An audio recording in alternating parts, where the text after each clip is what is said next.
morning, everybody. Welcome to Stocks and Stuff. It is Sunday night. It's June 14th, and we have a lot going on tonight. It is the Stanley Cup Game 6 finals, and then we also have UFC at the White House. It's President Trump's 80th birthday, I believe it is his 80th, and a lot of things going on. Peace deals with Iran, possibility with that. Oil's dipping down, so let's go through the market. We'll see what's going on. We'll do play-by-play for the Stanley Cup, keep you updated on the UFC and everything else we can do. So let's rock and roll. All information presented here is for educational and informational purposes only, not intended as financial advice. So always do your due diligence, and let's cruise right through the market, see what's going on until the NHL game comes on. I'll call it play-by-play for you guys, and then we'll do our stocks in between, so we have something to kill the commercials with and everything else. So let's go through and see what's going on, because there's going to be a lot going on tomorrow. There is a possible peace deal. Here you go. U.S. stock futures rose as Iran peace deal eased oil supply risk and shifted focus toward upcoming Fed meetings. So it should be pretty wild. Let's look at our futures real quick, see what they look like, because they're pretty green right there. As you can see, your Dow Jones has jumped up 0.60%. Your S&P's up 0.76. Your Nasdaq's up 1.24. Your Russell's up 1.5, and your Nikki's up 1.5, over 1.5. Euro stocks are up almost 2%. Your DAX is up over 1.5, and that VIX took a nice dip right there. That's for sure. Look at your oil taking a nice beating right there. That would be good if gasoline prices go down. That would help out everything. And let's see what else is happening.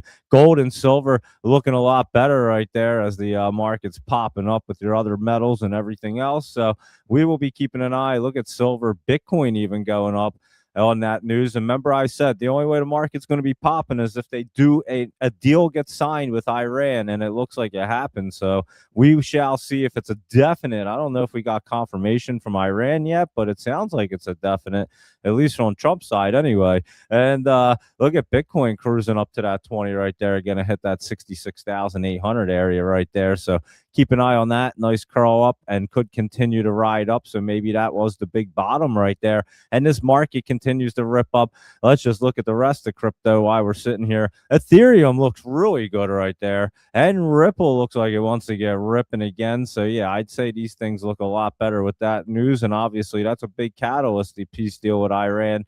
No nuclear weapons for them anymore. That's what it's supposed to be, and all kinds of other good things, I'm sure. But anyway, that will make the market pop. We've been talking about it, and there you go. That's making the market pop. So there's your Solana. What's Doge up to right here? That's popping up as well. And Cardano right there is also looking pretty good, because I could see it on the old stock cube, and it was up 7.3%. Ripple's only up 2.9%. That's why I looked at Cardano, because it's way up right now, and it does look pretty good. Yeah, Solana, they're all up like 2-3%, and then Cardano is up 7.3% for whatever reason. You can see 6.6 here, like the devil going up though, 6.42. But anyway, yeah, it said 7% on there. I was like, wow, Cardano's pumping right now. But anyway, let's go through real quick. We'll see what's happening with the market. And again, we will tell you what's going on with our play-by-play with our hockey game. So I'll have that all ready and set up and ready to rock.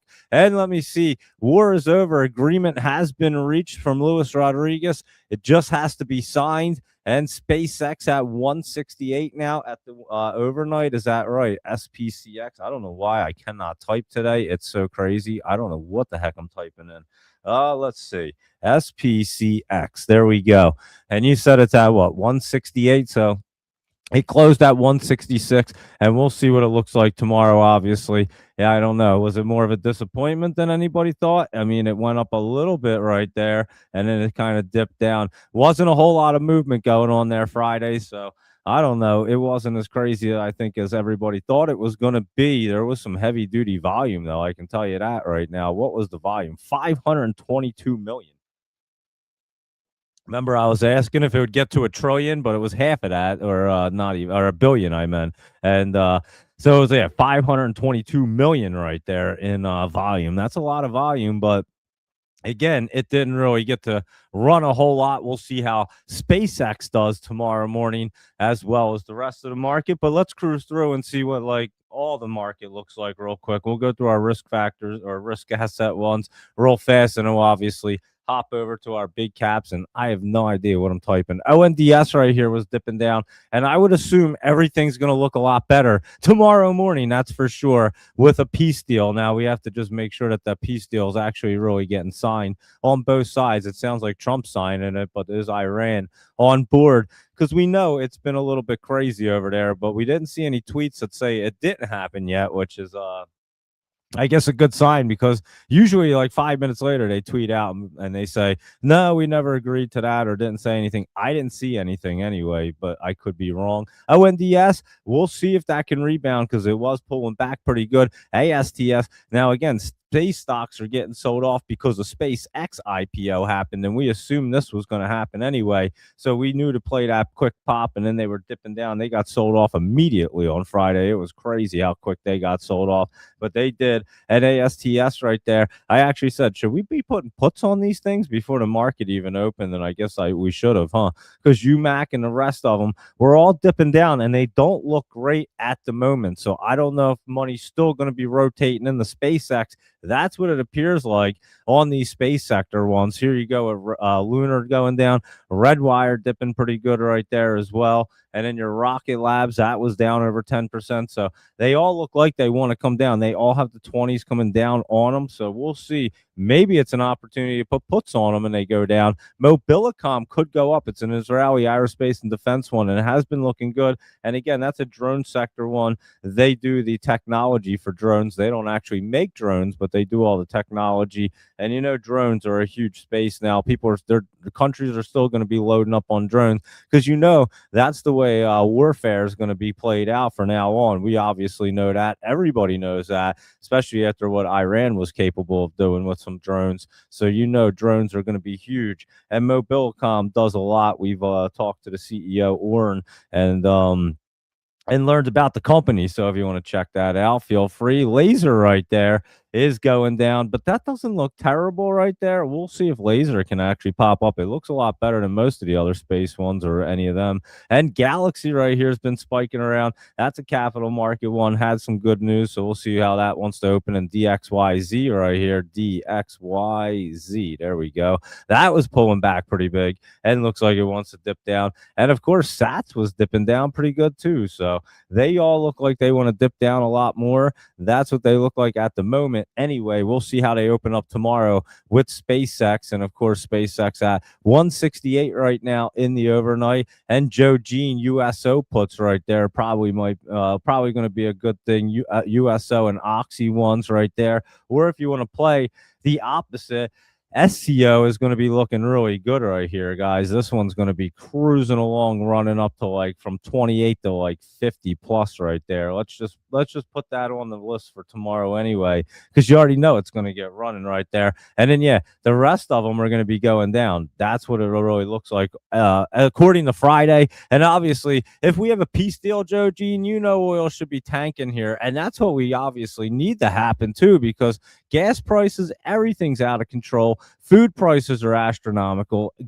Energy prices, I mean, there's nothing that's not ridiculous right now. So yeah, it would be nice if all these things crash down, like the oil prices, gas prices, and things like that, and a lot of food prices too, to be honest with you, and help out some people. So they kind of really needed to end this thing. I was saying that last week. I said, holy cow, Trump's getting into an area where this thing has to get ended. And remember, I was saying, whoever reads the stock charts in the White House is so good at it. Holy cow, they are masterminds, guys, because every time I tell you that it's in a critical spot, they come out the next morning and literally do something hours later after I say it. It's crazy. It's like they listen to the show, but their stock person is really good. The dude that does the analyzing for the charts, he knows exactly what's going on, just as we tell you on this show, but they actually have control of the country. We don't. I could just tell you what it's going to do and what it looks like. He actually can do it too, and then tell Trump, and Trump can actually manipulate the market. I can't manipulate anything. I can just tell you guys what's going to happen based off the stock chart. That's as well as we're going to do here. But we're not in Trump's inner circle here, so we don't know when things happen. But yeah, he tells them, yo, dude, you're in a critical spot right here. You might want to get this market pumped up, and it pumps up every time. And you guys know, I tell you, it's every single time it needs to happen. And it's like clockwork. We should just know it's going to happen, because I say, like, they have to do it, and he does it. But now if the peace deal's over and we finally finally figured it out, it's probably not going to be working anymore. So go figure, right? We just figured that little trick out, and it's probably over now. But anyway, Q's right here. What did you say they're at? 733. Holy shit, they're jumped up $10, Luis Rodriguez. That's crazy if anyone had calls on them. And wow. Yeah, so I'd say the market's looking pretty good. Let's look at the SPY also. Where's that at? I see that you wrote the IWM, but the SPY's probably ripping up there. They actually all look pretty bullish, huh? And IWM right there, that did look bullish already. 297, so up a lot right there. Yeah, they're looking good regardless. So I would say that's what they were looking good for. So the market was waiting for. And let's look LMT and these guys. They were taking a little pullback right there. They still don't look bad to set up and try to run up a little bit more. And they could run up, I guess, with a peace deal. Who knows? But, we called that that little transaction that happened the other day. I mean, we were on the money with that down to the weeks and down to the days practically. That was pretty wild. I kept saying, aerospace and defense is way too set up for that not to happen, and something's going on. And again, we're in a conflict, so you don't know if it's happening here or there, but you assume it's happening over there. You just hope it is anyway. And but yeah, it happened. And now look at these things popping up. They could try to bust through the 20. We'll look at them tomorrow, like Huntington Ingalls, RTX right here as well. Yeah, we'll have to see. That's hitting some resistance. They could have a little bit of pullback. And of course, your Lockheed Martin. And that was a monster call right there, guys. It gave this bad boy out right here at like 520s.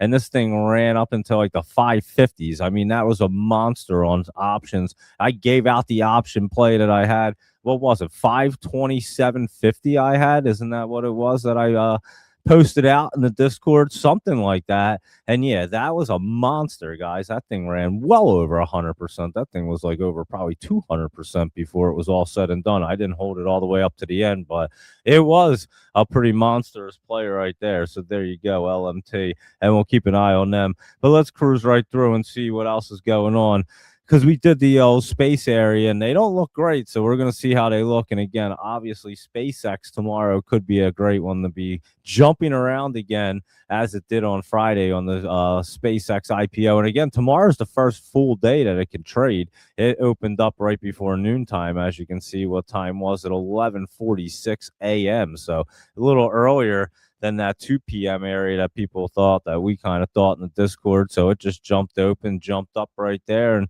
then it was, like I said, it wasn't as crazy as people thought it was, but it didn't have a full day. We'll see. There's no options yet. The options will open up this week. What day do you know? Anybody knows what day options open up? Is it Monday, Tuesday, Wednesday? I have no idea. But then when they open up, even more volume is going to be pumping into it. So there you go. It's SpaceX and what was going on. And let's take a look at our metal ones real quick. Critical metals right here. These ones are looking pretty good to set up. And some of them were running up last week. USAR had run up. Yeah, USAR popped up. It's hitting a little resistance, but it looks like it wants to get set up right there. UAMY trying to get set up as well. We'll keep an eye on them in the morning. They were looking pretty good last week. And usually when they look pretty good like this and they dip down a little bit, they try to get set back up and run. And usually it's the pop that you're looking for. So we'll keep an eye on all of them right there, obviously. And there's your 4Us and your uranium and Uroy right here. These had that pop up Thursday, Friday. They jumped up but pulled back a little bit. So we have to look at the uranium ones in the morning. And obviously, the whole market, it should be pumping up. And who knows which exact metals will be running, but gold and silver do look pretty good in the futures, that's for sure. Look at gold right there. And that is looking a lot better. I thought it would come down a little bit more right there, but I also thought the Qs were going to come down to the 50 right here, and they stayed above it. This trend line wasn't there, and that's when you knew when that trend line built yesterday. I said, well, they could pull back to like that 700 area again, but I didn't think they were coming really back down to the 50 unless something crazy happened. And now with a peace deal, they should be running up to all-time highs up to 752 right there, and that will be the next stop probably. I'm not saying tomorrow laptop travel, but I would say the next stop for the Qs is going to be closer to into the 750. So how is that laptop travel? And you did say silver and gold will run after a peace deal. You did say that, laptop travel. It was waiting, and crypto as well. So I would say everything waiting for the peace deal. So we'll have to figure out what the best plays are going to be. That's what it's going to be up to. And obviously we have to see how they market it opens up. ASPI looking pretty decent there on Friday. That was running up right there. And Burn has been looking decent. It pulled back a little, but it still looks pretty decent right there, trying to jump back up in the after hours.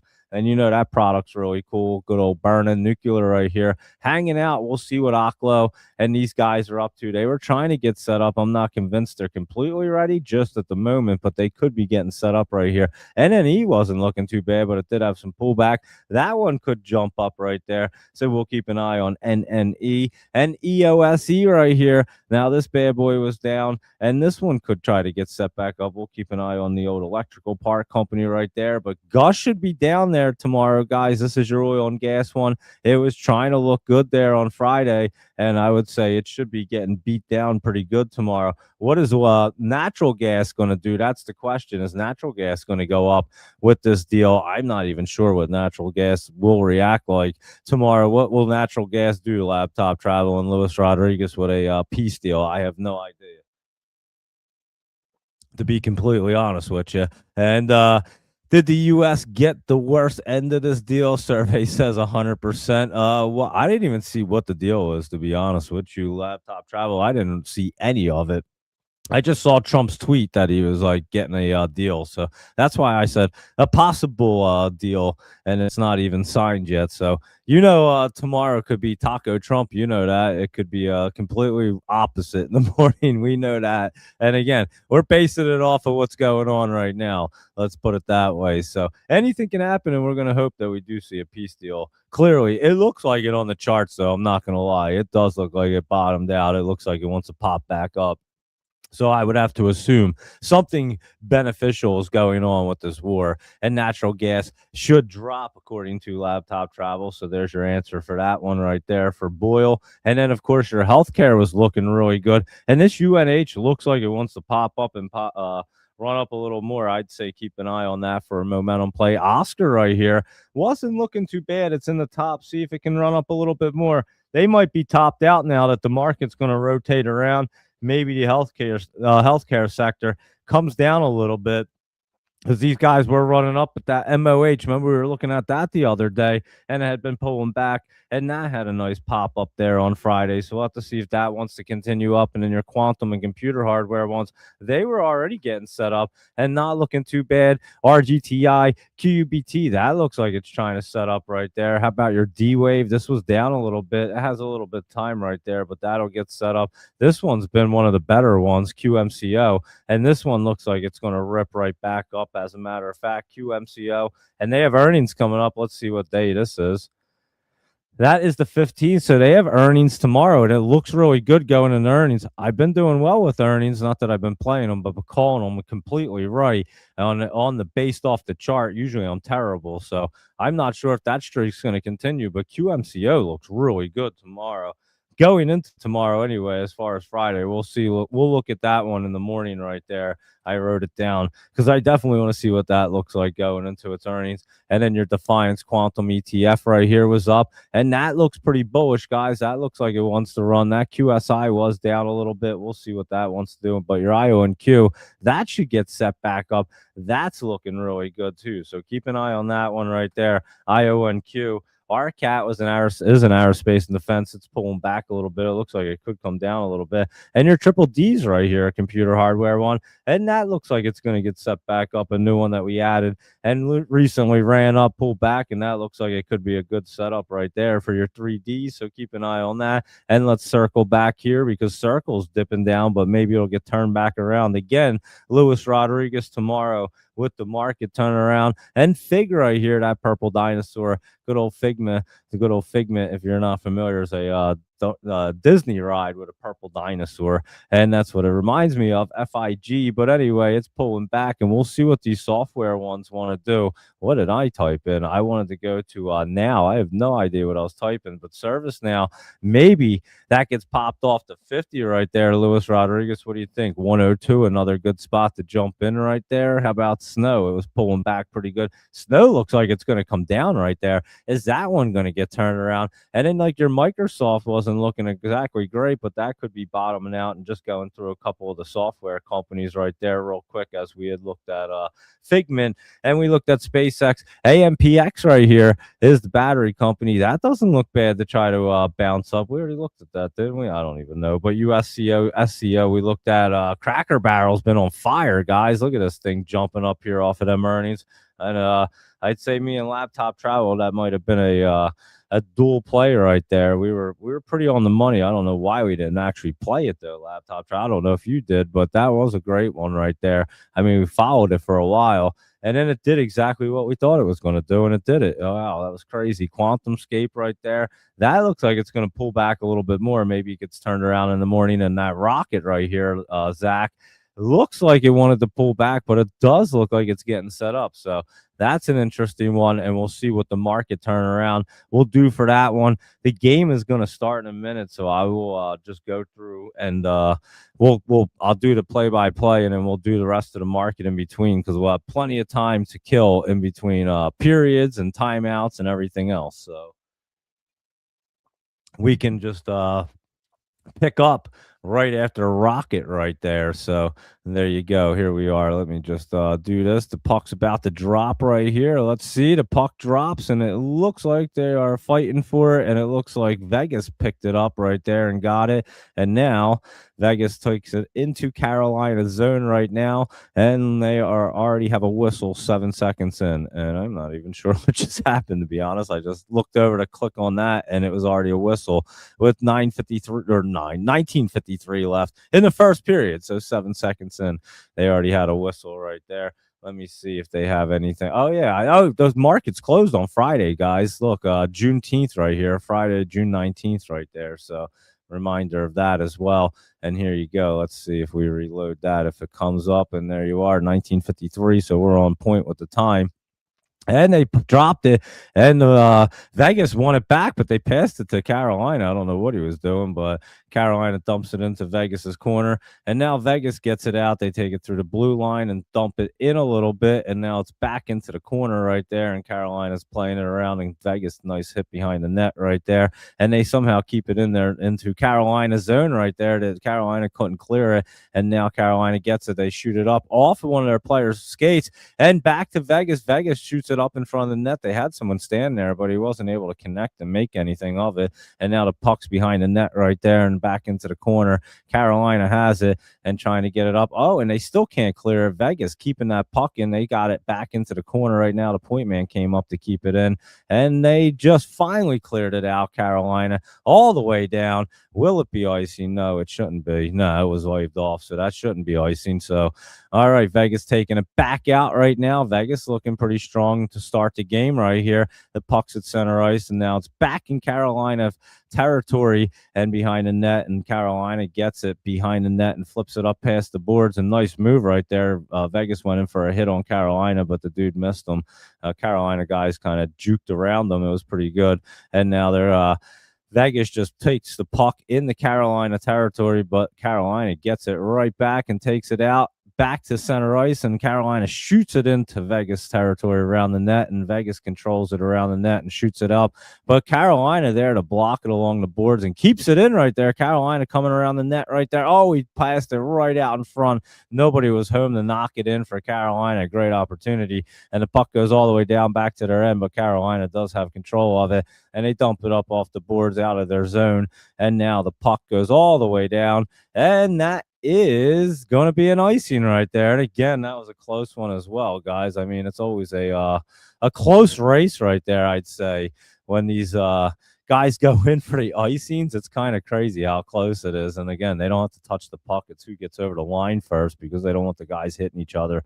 Anyway, it was an icing, and a face off in Carolina territory right here. They couldn't change any of their players. And Vegas, let's see if they can do something about it right here. Here comes the puck drop, and Vegas does win it back clean. Their point man takes it up. Oh, he passes it right in front of the net, and it just kind of bounces out and goes all the way down to the Vegas territory. It looks like another icing. So it looks like Carolina just kind of dumped it right out right there. But Vegas had a pretty good opportunity on that face-off because they won that thing clean right back to the point. That's always a good opportunity right there. They're just showing a hit right there from Vegas player on Carolina. Here's the face-off right here. Oh, they just kicked. He didn't drop the puck, and he just kicked out the Vegas player. Oh, he said he was coming out, but no.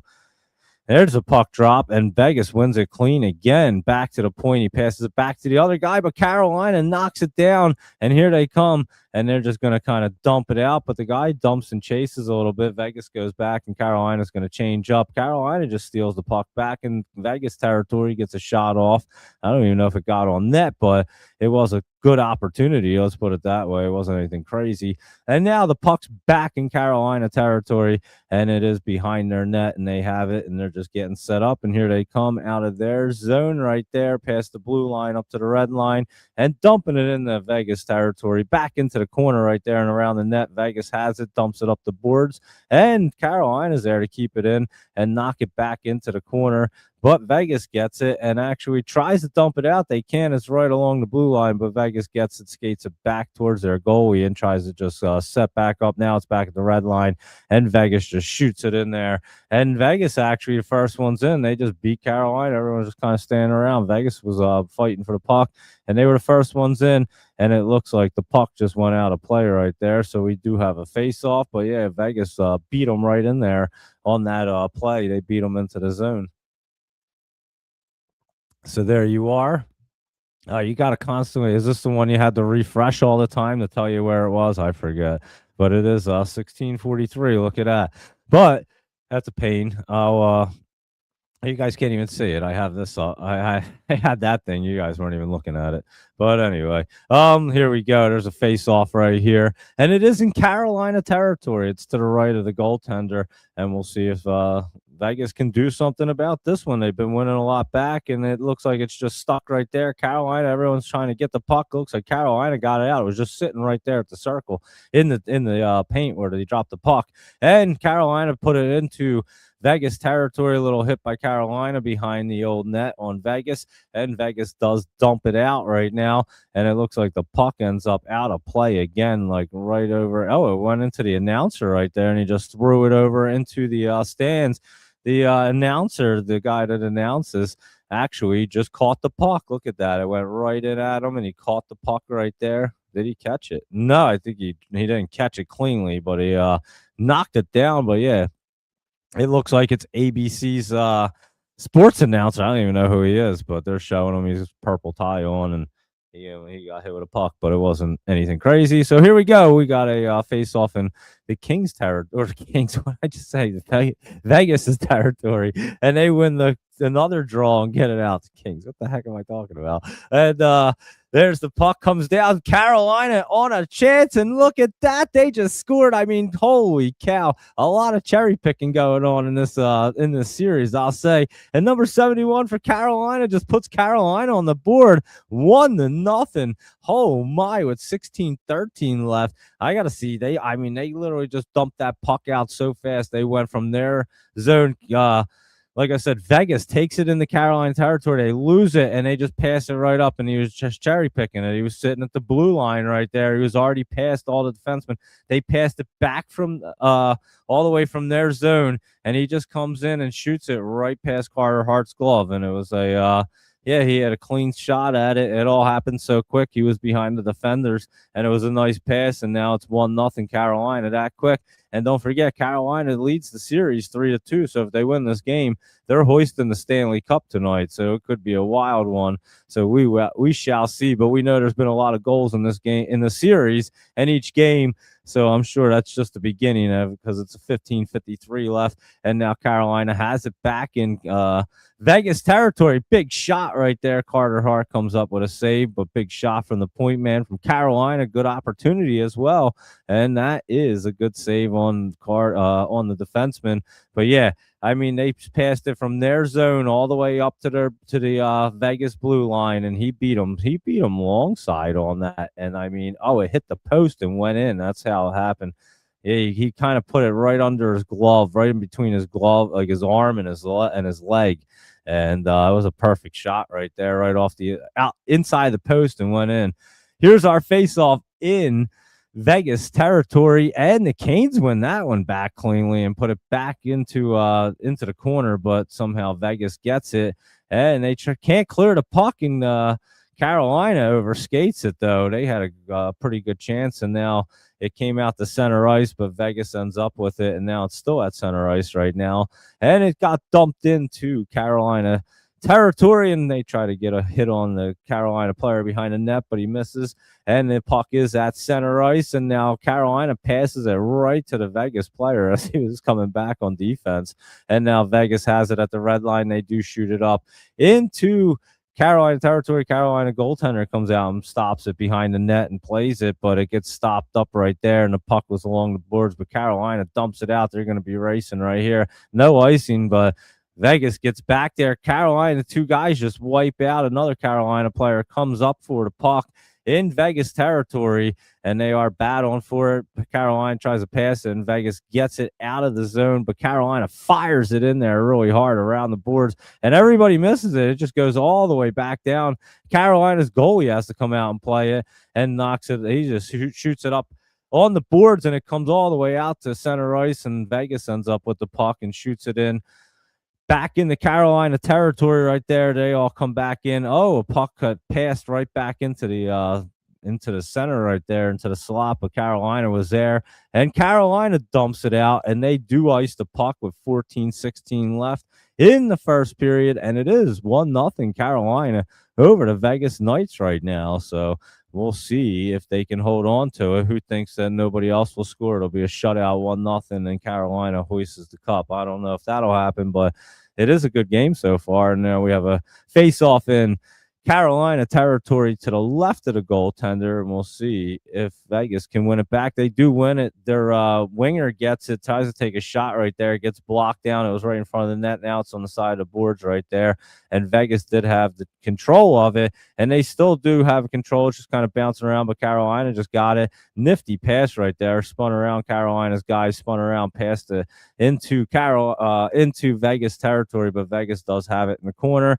They try to get it out, but nowheres, and Carolina giving them some good hits back there, and then Carolina ends up with the puck being aggressive, and they end up getting the puck, and it's in they pass back to the point man, back to the guy in the circle right there, back to the point. Carolina passing around right here in Vegas territory. He tries to take a one-timer, he whiffs on it in the circle, and shoots it around this net right there. Comes bouncing out. Vegas can finally clear it out right there, but Carolina trying to make a quick return, but he just one of the Carolina players just got knocked over right there. He kind of got hip checked, but I don't know. Anyway, it didn't matter. Nothing was called. And Vegas in Carolina territory now, but Carolina just dumps it out, and they're saying that's it didn't even get down to the red line, so it just kind of died out, and it was not an icing, so that was another. And then Vegas can't get the puck out of their zone. Carolina has it in the corner right here. It looks like they're going to try to do something,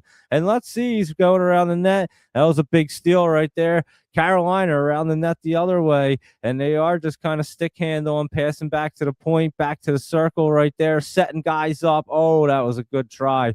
Vegas, good defense right there. Still didn't get the puck out of the zone. There it goes, and they still can. They just get it out to center ice, and Carolina takes it right back in the Vegas territory. They dump it in behind the net right now, and Carolina still has the puck back to the point right here, trying to get set up. He tries to get a pass for a one-timer, but he can't get it settled down, and Vegas ends up with the puck behind their net, and now they can try to clear it out, and they do all the way down, and that is not an icing. It was touched up by somebody going through, and now Carolina has it behind their net, and they're just waiting to come out. They're getting set up, and one of the Vegas players standing in front of the goaltender, and here comes Carolina out of the zone, and they dump it all the way in, and that is not an icing either. And Vegas plays it behind the net right there, and Carolina trying to keep it in the Vegas zone. It gets past the blue line right now, and Vegas has control of it, and they just kind of pass it up along the boards. And let's see, that one is not an icing or nothing. They didn't get back there,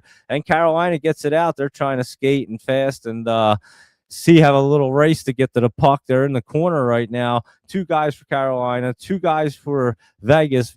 Carolina gets it out again. They're winning a lot of battles on the boards and in the corners right here. And they are battling in the corners again right now. And the puck gets shot around to the other side. And it is knocked out and all the way down. And Carolina just plays it right back up in the Vegas territory. But Vegas is able to maintain the puck and get it back out to center ice. And now they're skating it back into Carolina territory. They're back into their zone right now. And they are trying to just skate around and get set up right here. One player just skating with the puck. Oh, he's just skating all around, takes a shot. It gets blocked down. It gets knocked out into the corner right there. Vegas still trying to keep control. Oh, behind the net. Big pass right in front of the net. Not in the net yet. And no, they're saying no goal right there. I don't know what happened, but I have to see the replay. I was going to say this thing looks like it's going to get interesting right there. That's for sure, because he was behind the net, the Vegas Knights. He passed it right out in front of the net. And I mean, he had a perfect opportunity. Let's see what happened right there. Oh, they're not showing us. They're showing us the shot and goal for Carolina. Can you show us what just happened right there, please? I guess they can't. Oh, man, that's not cool. I have to see what even happened. I'm not even sure what exactly happened. It was so hard to tell because it was happening so fast. I'd have to see the replay on it to tell you exactly what it did, but they're going to commercial break. So we'll go over here and we'll go back to the market. How's that, guys? And we were on Rocket right there. So we'll fly through. We'll go through the rest of our list right here, since that's what we can do during commercial breaks and intermissions and all that good stuff. We can talk stock market, crypto, everything like that, and whatever else you guys want to talk about. And then we can do the game play by play. So here you are, Rocket right there. Like I said, it could have a little pullback. We'll see how these all look in the morning. LDI as well. And that's down a little bit, not looking too bad. Home Depot, these guys were all looking pretty decent. They look like they could run up a little bit more. Lowe's as well, trying to get really set up. So that is not looking bad, Zach. So we will keep an eye on all of them. That's for sure. What about Lucid and the EVs right here? That doesn't look bad. Rivian right here was looking a lot better, bouncing back up. Remember, they had a nice run up, then it pulled back. Rivian looks like it's setting back up right there. Keep an eye on that one for whatever reason. Not sure what they're up to, but Rivian looks like it's going to be doing something soon. And that is not looking bad. So let's keep going right here and have some fun with the rest of these guys. Six Flag, just an easy pullback, but it still looks pretty good to continue its way up there. It did hit the top, maybe a little pullback, but it can run up a little bit higher. SenesTech pulling back, and we'll see if SenesTech can get running with their rat, whatever it is, birth control. And Greenland right here. I'm telling you guys, this thing's going to get set up. We have to see how it looks with the oil plays. But again, I don't know if it's going to exactly matter. What happened here? Hold on. He passes the puck out in front. It shoots off the goaltender. And then, I think it went on top of the net. Oh, it went on top of the net. That's what happened. It went off the – oh, wait, no. It went off the post and the goal – whoa, wait a second. To go off the net. It went off the post and the goalie caught the puck. And, yeah, I guess it didn't go through over the line. So, wow, that was hard to even – I couldn't even tell when it was in instant replay what the hell was going on there. That was a crazy play right there. So, yeah, he shot the puck. It went off the goalie. He batted it back at him. It went over the goalie off the crossbar, and then the Carolina goalie caught it with his glove. That was a crazy play. I couldn't even tell on the replay what the heck was going on. I had to watch it like 5 times there. Anyway, face off in Carolina's zone. Carolina wins it. They have it back behind their net, and they do pass it up and do get it out of the zone right there, and it's cleared down. And let's see, it's not an icing. Carolina's guy who kind of beat in the Vegas guy. He stopped like right there. But Vegas is getting the puck out and taking it back into Carolina territory. They do dump it all the way down, but Carolina's there to dump it out of their zone and back to center ice. And now the Carolina's trying to pass it back in, but they missed the pass, and Vegas gets it. Now Vegas has it in their corner, and he does pass it up there. And the dude from Carolina just kind of goes flying by everyone. I don't know where he was going, but he went flying by, and now the puck's back in Carolina territory. Vegas has a nice little hit on Carolina. Vegas steals the puck right there, takes a shot, but it gets knocked down back to the corner. Vegas maintains it, but Carolina takes it, and now they have control of it and coming back out, and they just entered Vegas territory, and Nifty skating right there and takes a shot back from the point. It goes wide, and Carolina still has it, and it looks like we have a penalty coming up, and it looks like it might be a tripping call possibly on Carolina. It looks like so. It looks like we could have a power play right here on for Vegas. We'll see exactly what the call is. I didn't see. He didn't make the call yet. Oh, show what the call is. They're showing a guy go to the box. I don't have the sound up or the closed captioning on, so I'm not exactly sure. But I think we're going to a commercial break possibly, unless they're just that was they called interference on that. That has to be interference. He hit the goalie and the goalie fell down. They're going to call interference every single time on that one. So I'm guessing they called interference call on that. And let's see if we take a commercial break or if we're going to drop the puck here. But we're taking a commercial break, and there's an Infinity car commercial. So we'll go back to our market and see what's going on here. But Greenland, let's go back to that one real quick, because that one is not looking bad right there. Like I said, we'll see how that looks as oil, but I don't think that's going to matter because we know the story with this one. They're going to drill for billions and billions of barrels of oil over there, and it should be an interesting one. We interviewed the CEO, so if you guys want to check that out, go check that out as well. And here is Wrap right here. This is like that Spider-Man company, and that is looking pretty decent. Remember, it took a little dip right there, but looks pretty good to wrap itself back up, and this one shoots out like a rope thing that wraps itself around you. It's kind of crazy. And you can check that out too. That product is wild. And here is Car Avis Budget right here. Has an interesting look on Luis Rodriguez, I would say, but I'm not so sure. If I mean, it's running up there slowly but surely. Is it going to have another squeeze and end up back at 850 area? I'm not so sure about that one. Could it get running and end up like trying to run up pretty high, maybe even up to like twos? Yeah, it could do that. Look at your 50 up there, and maybe you have a huge spike up like that. You're at the 187 area, so you got to keep an eye on that one right there to see if it can run up. So there you go for your Avis Budget right there, and that is Car. Halliburton was getting set up, and again, this one's an interesting one. They're working with that Greenland, but also with like oil and gas equipment right here. We'll see. It has good support getting set up, not looking bad, and we're jumping back to our game. Looks like we're about to have a face-off right here in Carolina territory. 1-0 Carolina, 9:34 left in the first period, and let's drop the puck. He drops it, and it looks like Carolina wins that one back, and they do shoot it down all the way around behind their net and all the way back down. And how the heck did he already get? Carolina's guy got down there first, and Carter Hart to play it out of his net and actually play it away from the Carolina player. That was pretty wild. And anyway, though, what is going on? All right, they're setting up like Vegas is getting crazy there. They just dropped the puck off, and two guys skated away from it and waited for the other guy to skate at it. And I'm like, what are they doing? But anyway, they I guess they had a plan, and the plan is the puck went out of play. And now there's a minute 37 left on this power play. And Vegas does have to do something here. I mean, they have to get moving here, I would say. So I would see if they can get set up in Carolina territory here and try to make a move to try to score and tie this game. They did win the face-off, and they are skating it in, and he takes a shot right there. Fast shot. Carolina's goalie, big save right there. Nice save, and covers it up. So you will have a face-off back in Carolina territory right here. So we'll see what happens, but that was a good one. It was outside the zone. Past it, won it back. The defenseman takes it right in, shoots it kind of right into the goalie, but I like it. Take shots. You're not going to score if you don't take shots. That's for sure. Here's the face-off. Carolina. What happened? I think they dropped it, but the referee blew the whistle, and I think are they calling a penalty right here? What is he calling a penalty on? I have no idea. I'm not even sure what the penalty is or what happened, but looks like Vegas is going to the box right here, number 48. I'm not sure what Hurdle did right there. And I'd have to see this one again. It was right off the face-off, so he was the center. Oh, he dove. He tries to dive on the puck and he pushes it. You can't dive on the puck like that. Face-off violation's what they call that, actually. I didn't know what the penalty was called, but I knew you can't do that.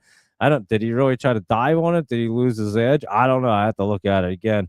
It happens quick off a face-off, and but he kind of fell on it and pushed it forward with his glove, and they did call a face-off violation right there. So interesting, I would say. You don't see that very often, let's put it that way.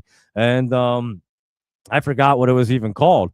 But now it's 4-on-4 for a little while, and then Carolina will have a power play when when their guy comes out of the box. Big face-off win by Carolina, brings it back to the point, face-off, passes it back to the other point guy for a massive one-timer right there. Carter Hart with a huge save on Gostaspear. That's how you say his last name. I mean, clean as you could be winning it back, and a beautiful rip on a one-timer. So we'll see if they can get that working again right here on the next face-off. So Gostaspear with a big one-timer right there. Carter Hart coming up big on that save. And now the face-off to the left of Carter Hart, and we'll see if the Carolina can do the same thing off of that one. And they do win it back again. Their point guy defenseman has it. He kind of shoots it into the opposite corner. And now it's in the corner, and they're just kind of battling for it in there. And let's see if Carolina can come out with it there. And they do. It's back to the point man right there. Carolina trying to get set up. Oh, they're trying to get a good pass off to the guy breaking through the slot, but they're not able to connect. And now Vegas has the puck, and they're going to be able to clear their zone. If they do clear their zone, they keep passing it back to each other, but they do clear the zone right here. And I guess they're just waiting to get set up here. Oh, wait, breakaway. That was a nifty move. Oh, he gets stoned on the breakaway, though. Holy cow. They were all just kind of hanging out there. The next thing you know, Vegas Knights guy comes out of the box, breaks through. They feed him a pass through the blue line. He's on a breakaway, but he is not able to connect on it. Let's put it that way. Carolina taking a ripper right there. They come down, take a huge slap shot, and that one's saved and out of play. And Vegas Knight, one of their players is pretty pissed about something. I'm not sure, but yeah, that was beautiful. I mean, he feeds it perfect to him, and let's see. And he just does not connect on that shot. I don't know if a goaltender made the save or if it just went a little bit wide right there. But that was a nice play, I must say. I mean, he came right out of their box and just burnt right through that blue line. A lot of cherry picking going on, but that was a nice play out the box, and they dropped the puck. And the Knights have it. Golden Knights have it in their zone, but somehow Carolina just stole it from them, and now they're trying to get set up. I don't know what they're doing. They just took it out of the zone, but the 4-on-4 should be ending soon, and they should be getting a power play any second, I would think. Oh, in 10 seconds, it looks like. So I think they're just trying to kill the rest of the 4-on-4. I don't know why, but here they come. They're going to start making their way up now as that penalty expires, and there you go. He comes out of the box. It's a 5-on-4. They have a power play. They're trying to get set up, and Vegas Knights just get the puck and clear it down there nice and soft, too, not even all the way down. Now, that's a nice clear right there, and Carolina has to go all the way back down to their end and get the puck, and now they're coming back out to center ice. He shoots it in, and Carter Hart comes out to play it behind his net. Carolina in there quick. Oh, Carter Hart almost got caught out of the net right there. Oh, man, he's lucky. You got to see the replays on that one. And Carter Hart went diving back into the net. Carolina had a prime opportunity, but the puck got knocked out. Carolina trying to get it back in, and they just did dump it back into Vegas territory. And it looks like that power play already expired. Oh, Carolina gets the puck right there in the slot and takes a backhander. Is the best he could do. Nice backhander, but it's fought off by Hart to the corner. And now Carolina still has the puck, and they're fighting it off. And he's passing it around and behind the net back to the point man. He tries to fire it up. The Carolina has guys all over in front of the net, just kind of screening the goalie. No one's even covering these guys. They could get the rebounds and pop it in. And finally, Vegas able to clear the puck out, but Carolina gets it back real quick, back into Vegas territory, dumps it in there deep. and it looks like Vegas is able to get it. But Carolina guy jumps up on the boards and pinches the boards, able to stop that puck right there. That was a beautiful pinch, and it's still in Vegas territory, but they flip it out to center ice. But Carolina gets it, but then Vegas ends up with the puck, and he's skating in the Carolina territory, has a good opportunity, but he's stopped by the goalie, and that was a nice little skating past the Carolina defenseman and getting a little chance to shoot on net and try to get a goal, and the puck is bouncing around. Vegas keeps it into Carolina territory. It's back in the corner right there. Nice hit right there by Vegas on Carolina, and they're able to get the puck right back.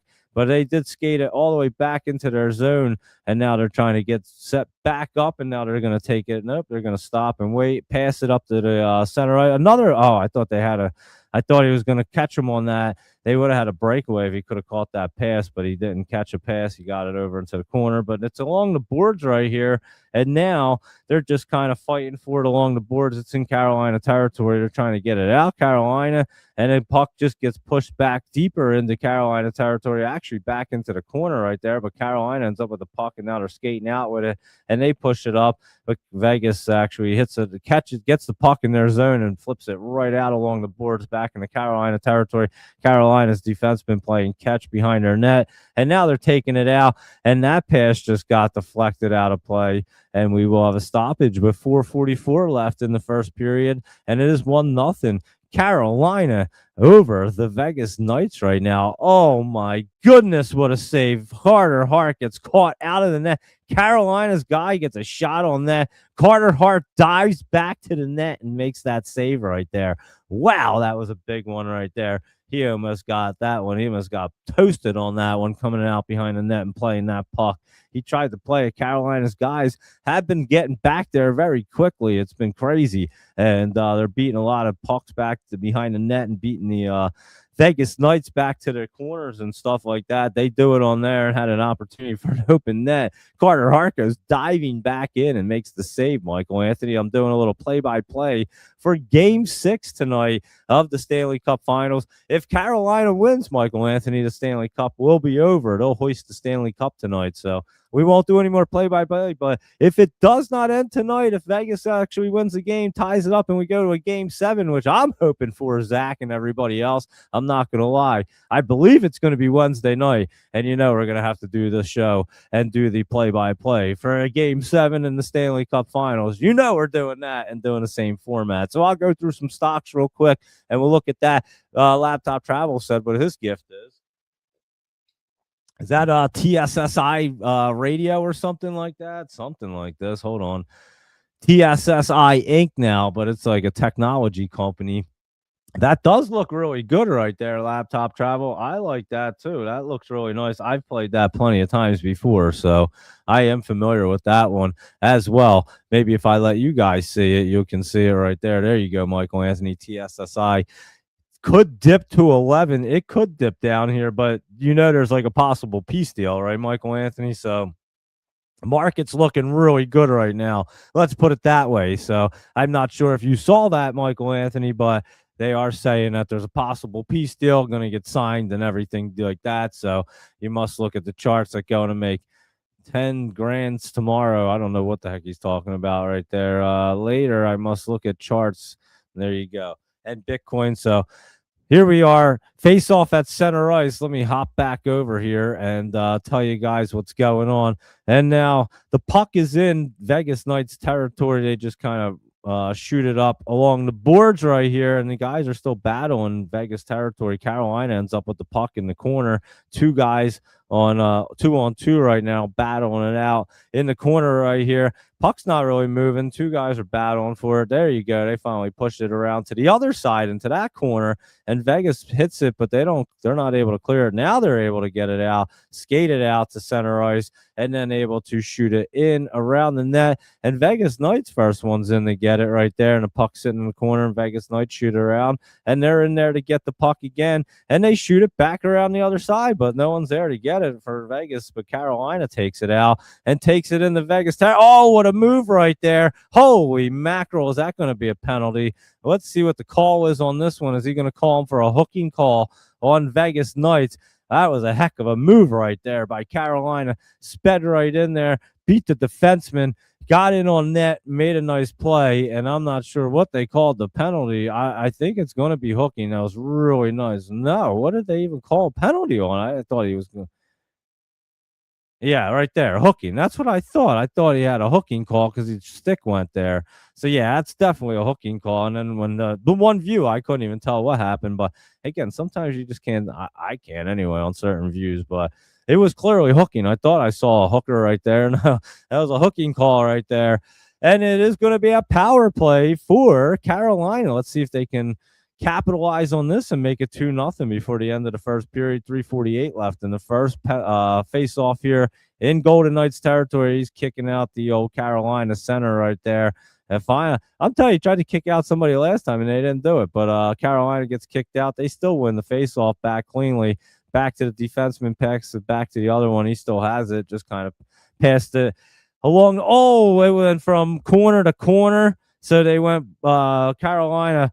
Big save right there by the Golden Knights goalie. But what they did is they passed it from the circle all the way back around to the other side, set somebody up for a beautiful one-timer. Carter Hart comes up big, and then a nice little pushing match after the whistle, and we'll have another face-off. But wow, that was a beautiful setup right there from the circle to the corner to the corner to the other circle. So you went circle, corner, corner, circle, one-timer, bam, Carter Hart with a big save.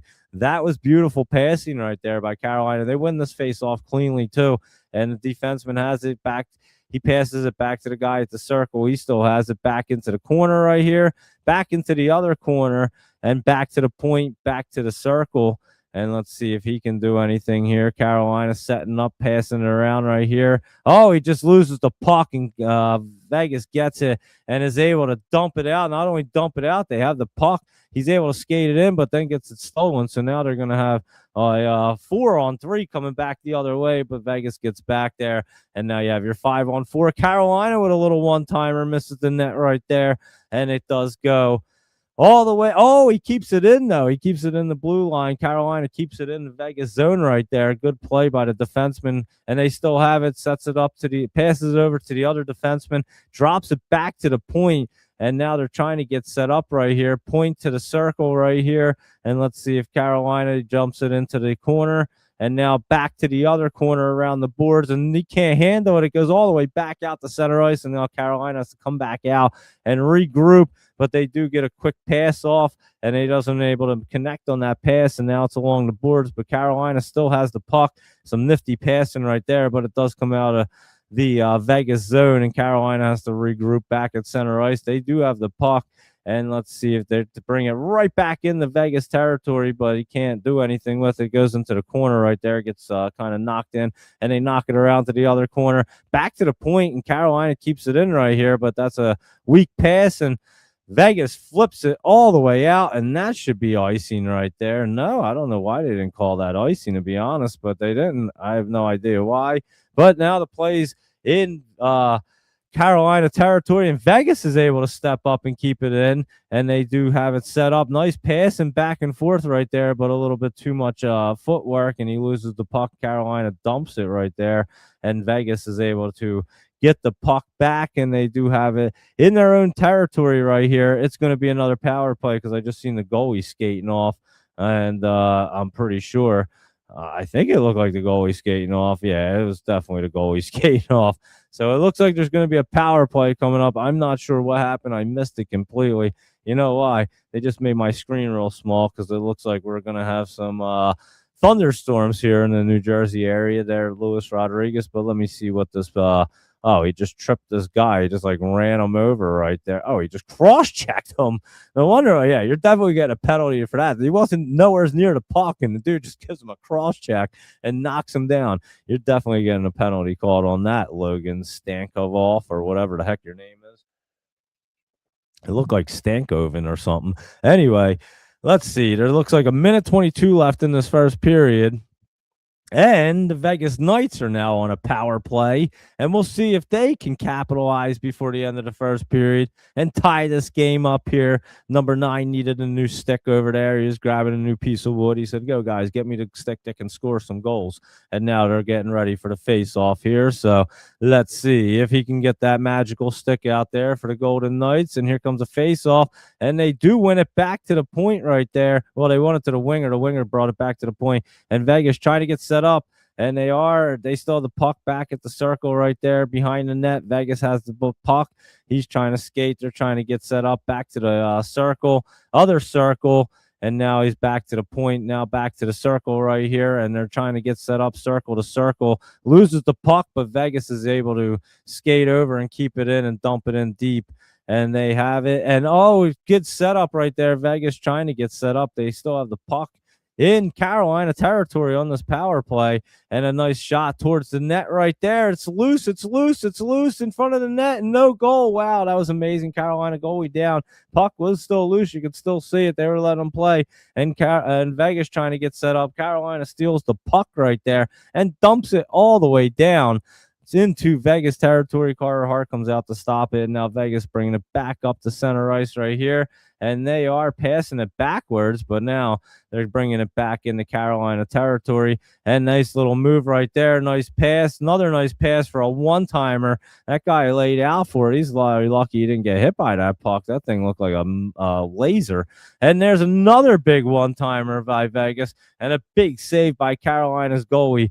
And now the puck just gets cleared out right there. And let me see, that's the end of the first period. And it is 1-0 Carolina in the lead over the Vegas Knights. And if they can hold on to this for 2 more periods, they'll be hoisting the Stanley Cup. And that goalie was, wow, holy cow, that was close right there. One of their defensemen was like practically in the net as well playing he saved it right there, actually. What a big stop. And in this one-timer, holy cow, that was a big save as well. Let me see. Oh, wow. That was a huge save. That was like perfect shot right there. It would have went right inside the corner of the inside of the post right there, near side. And the goalie made a diving save over and caught it. Oh, man. He didn't catch it with his glove, but I mean, he caught it up with his pads and his waffle board almost and knocked it out. Holy cow. That was a beautiful save right there. But now, first intermission, Michael Anthony. So let's cruise right back to the charts right here and see what's going on. There's that TSSI you guys were mentioning right there, laptop travel. So that was his gift. And what did you say? Newton, whatever his name is, the guy, prime minister from Israel, I'll call him that, directly rejects the Lebanon clause of U.S.-Iran agreement announced by Pakistan, telling Trump the IDF will not withdraw from Lebanon. And Israel does not consider itself bound by the clause. Wow, that's pretty wild right there, guys. So let the war games begin and not begin, continue on. So how crazy is that? Yeah, they need to I guess end all that stuff right there and try to get some peace deals going. So yeah, Israel kind of lay back on Lebanon, let them be, and lets everybody get. And then obviously, if they try to lobby a missile at you, you just go and lay them out. But you tell them like, look, that's your last chance. We'll be done, and hopefully we can all have peace over here. But if you zeph around, it will be over real quick. That's how you handle the situation like that. So they're trying to make a peace deal. You don't go over and start bombing people. It's crazy. So anyway, that's what's going on in the world, but there is supposed to be some kind of peace deal, but then Israel seems to not want to abide by it, so who the hell knows what's going to happen with all that. And again, a lot can happen between now and between the end of this game, and especially now and tomorrow morning with this market. But as of now, it looks like it wants to be popping on this news that there could be a possible peace deal with Iran. What did it do after that, Luis Rodriguez, with that news? That was at 8:24. Laptop travel posted it, so it's had to been out for a little while there. So let's continue to go through and see what else we're looking at over here. And Halliburton, we did look at it. Like I said, trying to get set up. It is not looking bad right there. Let's look at TTD right here. Good old trade desk. Remember I said this is probably your bottom, guys. What do you guys think? Luis Rodriguez? That's the bottom right there. And remember, that thing's going to try to pop. It may bounce around for a little bit, but that bad boy's getting set up. You know, we were talking about it before. Same with Fiserv right here, guys. This thing's getting set up as well. I think both of these are trying to get set up right there. TTD, Fiserv, keep an eye on both of them right there. You know, we were talking about them before, and everything kind of pulled back with these information and all these guys, but these guys are getting set back up. So maybe the software stocks will try to get set back up as well. And we'll be watching these. And that service now, like I said, bounce off the 50 right there. It could get set up. We have to look and see what they all want to do with the software stocks tomorrow. We'll jump back into this guy if it does want to get back rolling. And ZTS was pulling back, and that is that drug manufacturer. It wasn't looking too bad. And guys, remember I said this? This was consistency spikes, I believe. This gave us this one. MKTX. Remember I said it was looking good? I put it on the list. Look at that thing. It ran up 456 right there. And it's over almost 4% for you guys. It ran up. So there you go. That was looking pretty good. And could continue to run up. And I don't even know what it is. It's a capital market one, but it was looking good, and it did run up just like we thought it would. So there you are with that one. Same with Samuel Adams. Luis Rodriguez gave it to us at the bottom, and then I said, yeah, that looks like it's going to get running. It looks like it's going to continue to run up right there for good old Samuel Adams. So keep an eye on that one. And then remember this G, not General Motors. I wasn't going to that one. It doesn't look that great right there. But GMM, this global MoFi, did the old reverse split over here. Keep an eye on this. Maybe this tries to get through the MACD and try to run tomorrow. You can watch that one. Was a former penny stock right there. And then, of course, we had our rave party right here from Laptop Travel. And it did have a party the last 2 days, just like we were saying. And for the SpaceX, it did party a little bit as well. So there you go with our rave restaurant. And that is a pizza joint. And they were Pizza Inn. Is that what it was? I don't know. They were they opened the same year as Pizza Hut as like one of the very first pizza dining restaurants. And that's a little trivial knowledge that we learned on this show right there, because I had no idea. But there you go with that. And then that math right here was down on Friday. Could be a little healthy pullback. We'll keep an eye on it. Nothing crazy. I just said down here it was going to run up, and it did. And there you go. I said these numbers will add up and run, and there you go. So it had a good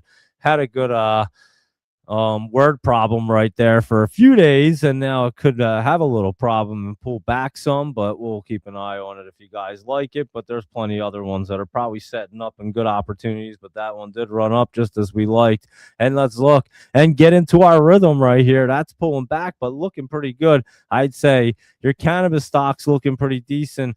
They're looking decent because they're setting up. They're pulling back a little bit, and even what is it? True Leave is TLRV right there. That's the new one. That's pulling back as well. You could have some pullback. It's big news right there with True Leave. They were the first, obviously, U.S. cannabis company to be able to go on a major U.S. stock exchange, and they are on the New York Stock Exchange. So that did happen. It's now true TRLV right there, True Leaf Cannabis.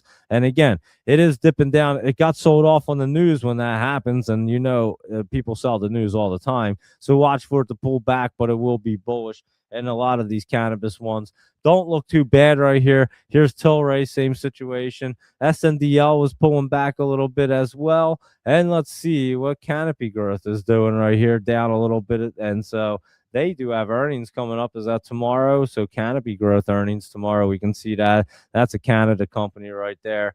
And we can watch and see what that does right there. So if you like earnings, there's Canopy Growth for tomorrow. And let's see what else is going on. So that's your cannabis sector right there. And then your Blink charging. Let's see if it can get charging back up here. It doesn't look like it really wants to at the moment. Sezzle's been ripping up here and looking pretty good to try to continue its way up. So keep an eye on that good old Sezzle right there. It is sizzling at the moment. And what about Sterling? It's trying to run back up off that support line. It's not looking bad. And that could be another monster that runs back up, because this thing could go right back up to 1,000 right there. And it's at 858. And again, we had looked at that before anybody even knew what it was, and it ran like a monster. So there you are. And then that Rivian right there was up a little bit, and it was looking pretty good. And Symbiotics looking like it wants to try to get moving off this bottom right here. I think it's trying to get set up anyway.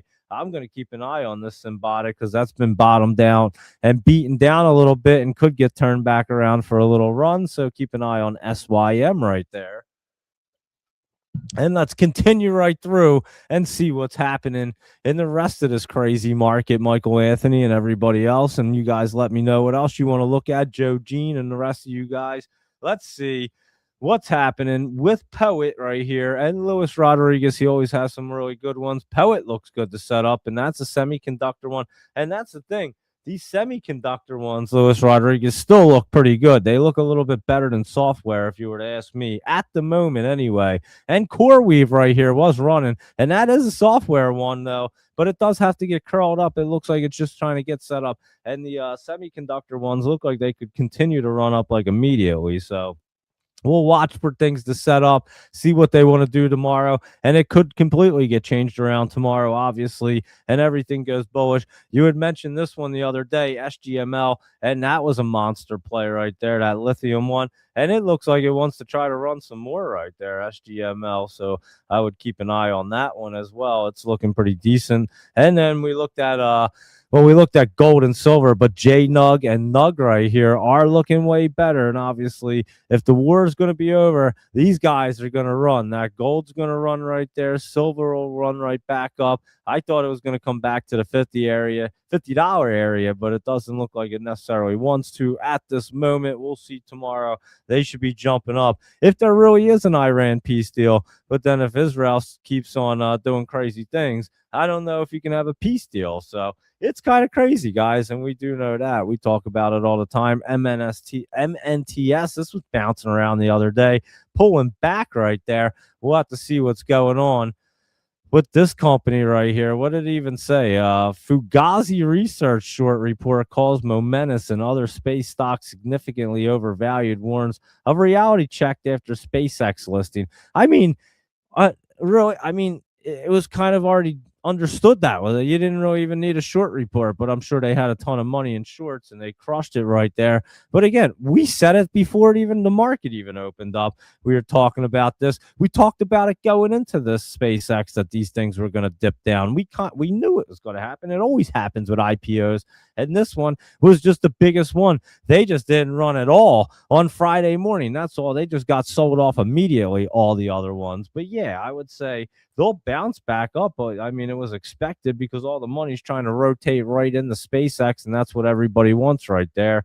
And still, I'm still not. I mean, it's going to bounce around, but you could still see a dip on this thing. So we'll be watching SpaceX and everything else in the morning. And let's see what Roku is up to right here. That was jumping up pretty big on Friday, and that held us. Roku held sale talks, including possible combination with at least one U.S. media company. So that's interesting right there. I wonder who it is. Is it Meta? I have no idea. I don't know if they'd be considered a media company, but I don't know. And so, yeah, who is it, guys? Who is Roku talking to? Is it Paramount? Paramount looks really good, actually. Look at this thing setting up right here. Is Paramount finally going to take that what was it? Warner Brothers, Paramount, Skydance, Warner Brothers, Discovery. What the hell is that the name of it now? Hold on. Paramount, Skydance / Warner Brothers, Discovery merger receives U.S. Department of Justice's clearance. Tender and exchange offers extended to July 1st of 2026. So it looks like that's all going through right there. And Paramount does look really good right there, I must say. I did see it. And Warner Brothers looks like it's like getting sold. So it's not something that you'd want to jump in. But Paramount looks like it might be something you might be interested in right now. So keep an eye on that one. PSKY right there looking pretty good. And while we're looking at it, let's just jump over and see what Netflix is doing because that doesn't look so good. And again, they get paid like a crazy astronomical amount of money for not taking the deal. Remember I was saying that? But now it's dipping down right there as the deal is closing in for Warner Brothers and Paramount. So interesting right there, that's for sure. And let's see what our Loop's up to. Is this Fruit Loop right here? I'm not sure. It's Loop Industries in Canada. And that one looks like it could try to bounce right back up there and loop up Luis Rodriguez. So keep an eye on that. Yeah, Carter Hart. Holy cow. The guy, I mean, he's behind the net, guys. And the Carolina's guy just comes up and takes the puck from him. He doesn't touch him or anything. He just comes, takes the puck, and passes it right out in front. Now, it wasn't the most perfect pass, but again, it was on the money where it should have been in the net. And I don't know why the Carolina guy couldn't put it in there, but then Carter Hart came diving in. One of the defensemen was there trying to hit the puck out too, and that was crazy. So they had a good opportunity to make it 2-0 right there for Carolina. And yeah, loop right here. We'll take a look at that and see. It could loop right back up there. That OTLK's been running up pretty good. We'll see if it wants to run up some more right there, Luis Rodriguez. I'd have to look at it there tomorrow. And how about this wrap? Rapport Therapeutics looks like it's wrapping up there as well. And we do look at this wrap right here, and that's a crazy wrap, not looking too bad too. So both your wraps not looking bad. So keep an eye on the good old wrap side of the market right there, it looks like. And that's RAPP and WRAP, and they don't do the same thing because this is biotech. The other one's like Spider-Man. So ALB right here, that's Albemarle or something like that. And that thing is curling up there. I would say it has a little resistance above it. So I'd look at that in the morning, see what it looks like right there. And ACET is trying to get set up. Now, that's a good setup right there, Luis Rodriguez. We already know that's going to get running. When it looks like that, you can say it's going to get moving right there. What's Cypher up to right here? That's looking pretty healthy as well to get set up. And check out Cypher. And this is one of these informational technology companies, but it is looking pretty nice right there. And ANET is at Arista Networks. You mentioned this recently, and that looks like it could continue to have some momentum right there for ANET. So there you go for ANET. And let's see, Michael Anthony, what is Planet Fitness doing? It was pulling back a little Friday. It doesn't look terrible, just a little healthy pullback. And your Tractor Supply right here has been running up and a little bit of pullback as well. And how about Portillo's? Did you eat there this weekend? That's the question, Michael Anthony. And that even looks like a little bit of healthy pullback at the moment. And PPC, Pilgrim's Pride. Now that looks good. I did say that looked good. I mean, we did say that a couple times, that PPC looked like the best one when it was trying to get set up right there. I think you're on to something with that one, Michael Anthony. PPC, that could get moving a little bit more right there. And they had a little bit of news on the 12th, which was on what day? Friday right there. They're investing $75 million to expand and modernize LEJ Georgia poultry facility or something. Somewhere's in Georgia. Let's put it that way. So they're upgrading their poultry facility. So there you go for PPC. I'm glad to hear that. And let's see what else is going on with your Tiger right here. That was just kind of getting set up as well last week. We'll see. I think it waits for this trend line, Michael Anthony. I think maybe this week Tiger's going to be a good one, Mike. Oh, well, we do have a 4-day weekend, though. Don't forget, Michael Anthony, it is Juneteenth this weekend. So, or this Friday, I mean, Friday, June 19th is Juneteenth, whatever.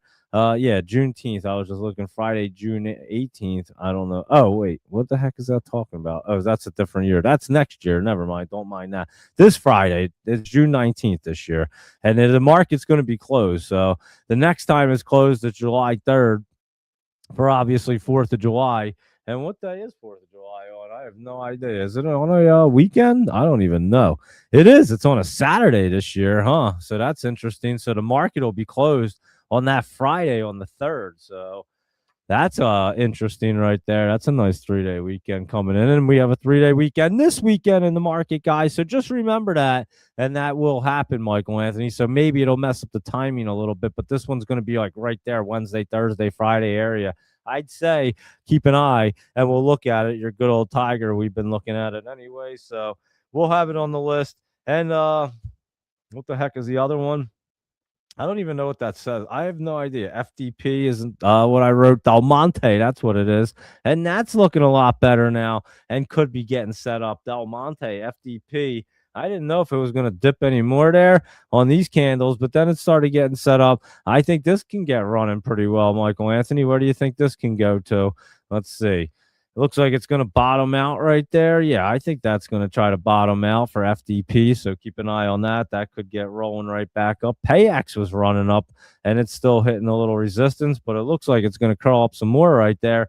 not looking too bad right there. What about them 3U's? They were just hanging out on a big dip, and we'll see. That doesn't look like it wants to get crawled up at the moment. So there you go with them bad boys. And let me see over here. Let's kill this first period off. How much time? Oh, wow. They're talking about possible tornadoes happening around here. Huh. Wow. That's pretty wild. A tornado warning right in my area in Philadelphia, I guess. So if you spot a tornado, go at once into the basement or small central room. We're in a sturdy structure. I'm getting like instructions on the television to tell me what to do if we get a tornado. How the hell am I going to know? I'm in the basement doing a show. Someone let me know if I have a tornado around here. And then I can stay in the basement and do a show and tell you what it's like. Wow, we're about to get smacked with some good weather, though, huh? Holy cow. Luis Rodriguez, is it nasty up by you? I'm not even sure, but we're about to get hammered, it looks like. So anyone listening to the show that lives around here, that's, oh, yeah, you're about to get hammered too, Luis Rodriguez, huh?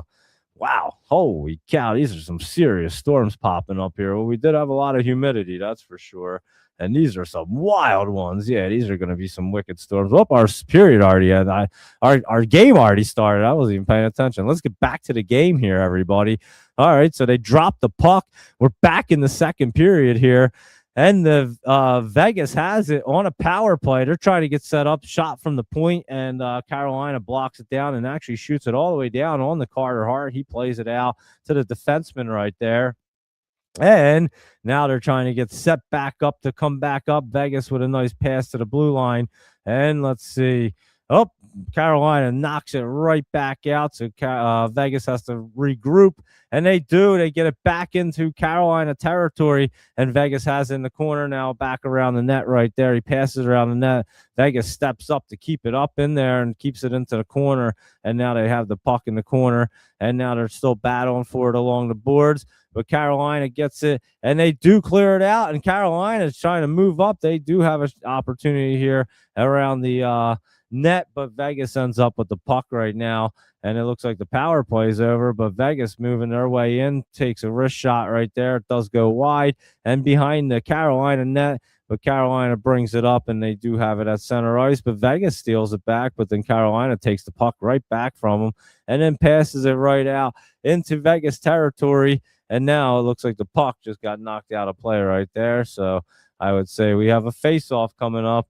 And, yeah, we have some heavy-duty storms coming up on this East Coast. It looks like it's the entire East Coast, actually, guys. So anyone that's on the East Coast, looks like you're about to get ripped with some storms. And then it looks like there's some good storms going on over in, I think that's, where is that? Georgia? No. Oh, that's Texas right there. I don't know what Texas is. Yeah, that's Texas. Anyway, back to the game right here. And Vegas has the puck in their territory, and they're trying to get it out, and they certainly do back up in the center ice right there. And they dump it in. Carolina's goaltender comes out and stops the puck and plays it to his defenseman, and he shoots it out right there. Back to center ice. Carolina trying to take it in the Vegas territory, but the puck gets knocked all the way back down in the Vegas or in the Carolina's territory for an icing call against Vegas. So you're going to have a face-off back down in Vegas territory right here. And there is, I don't even know what that says right there, to be honest with you. I don't know how much time that says because they made the screen real small because it keeps telling me about a hurricane or a tornado, I mean. But it is 18:04. That's what it says. They left in the first period, 1-0 Carolina. And let's see if Carolina can capitalize right here. They do not win the face-off. And Vegas dumps it right out back to center ice, and they just kind of pushes it in right to the Carolina goalie. And the Carolina goalie jumps on it and covers it up right there. So we do have about 17:50 something. It looks like 17:55 left in your first period. And 1-0 still, Carolina over the Vegas Knights. And again, I can't tell because they made the screen real small so that they can tell me to go in my basement because there's about to be a tornado in my area, I think, or something like that. I don't know what they're talking about. It's not that important, I don't think. We have a game to call here. So I guess if the house starts rattling, it sounds like a freight train's coming. I'm going to have to hop off because we're having a tornado maybe. I don't know. But anyway, Carolina dumps the puck all the way down, and that looks like it's going to be an icing as well. So we're bringing that puck all the way back down to Carolina territory for another face-off down there. And let's see. Are they going to go to commercial break? I don't think so. Let's see. Carlson. Oh, that was last game. That's right. Carlson came out. I guess he's still out. I'm not even sure. But here we go. They're not going to we're going to a face-off right here. And let me see who won that. Golden Knights have it, but it just got stopped right there. And Carolina ends up with the puck, and they skate it out of their zone and knock it into Golden Knights territory. And they go back into the corner and play it out. And Carolina ends up getting the puck along the boards and trying to play it back into Vegas territory. And they do have it. Nice shot opportunity right there. Oh, they had a good chance to try to score right there. And Carolina can't capitalize, though. And Vegas bringing it back out in the Carolina territory. And they just get it stolen away. And now Carolina on a breakaway right here. Oh, he gets stoned. I mean, that was a beautiful breakaway. He passed it right up the boards. Carolina guy was breaking in. He hit him perfect on the pass, and he gets stoned on that bad boy.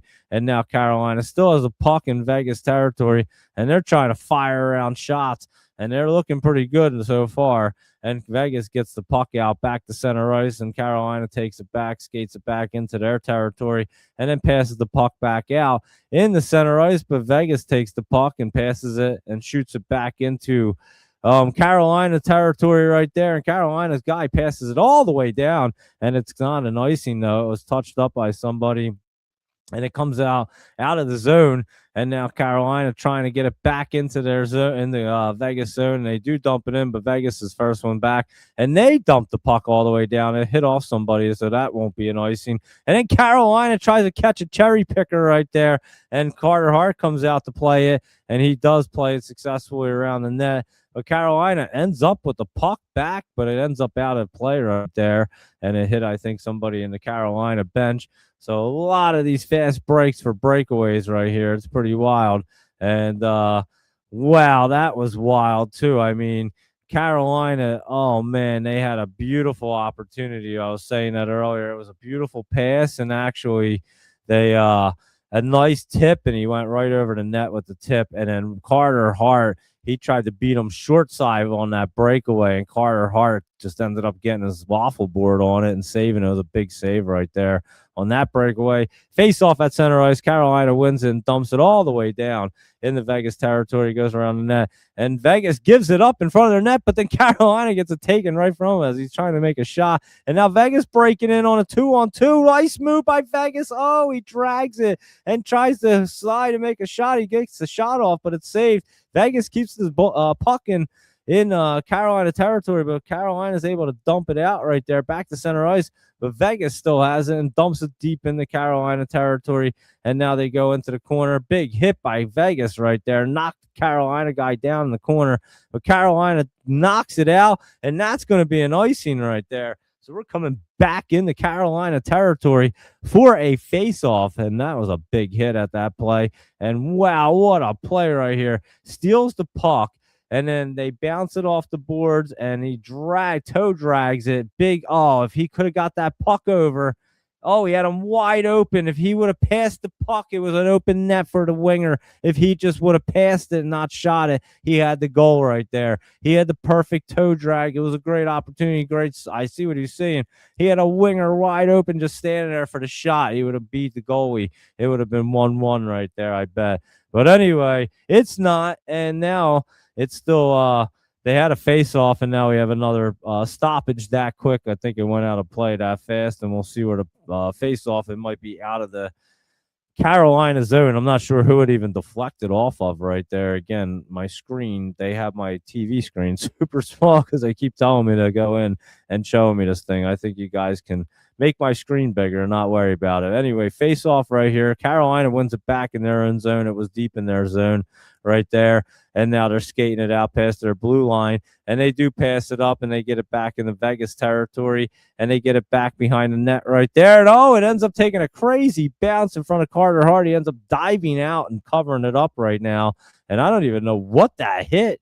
I mean, he was going to shoot the puck around the net, and the next thing you know, it was like laying in front of Carter Hart.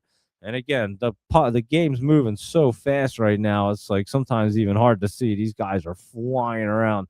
You usually see where the puck is, but holy cow. They're moving right now. It's like a crazy game. Obviously, it's a game 6 in the Stanley Cup, so that's the reason. Here's a face-off. It's in Vegas territory to the right of Carter Hart, and let's see if Carolina can win it back and do something right here. They do win it back cleanly to the point. They do take a shot. It gets blocked down by a mess of people right there at the circle, but Carolina keeps it behind the net right there. They try to pass it out. It's back to the point man. He dumps it in deep around the net, and it is around the net right there, and then it gets pushed out and all the way back down. And that might be an icing as well. And it looks like another icing against the Golden Knights. So they're going to have some tired bodies out there now. And they will have to not be able to change. That's for sure. So we'll see how that they make out on this one. And let's see how much time is left in this first period. It looks like 14:45 left in the first period, or for second period. I mean, not the first period, second period. And it's 1-0. Shots, Vegas 14, Carolina 10. And here's our face-off right here. And let's see if Carolina can do something with it. Getting them deep in these zones, a lot of them. And Vegas wins that cleanly back.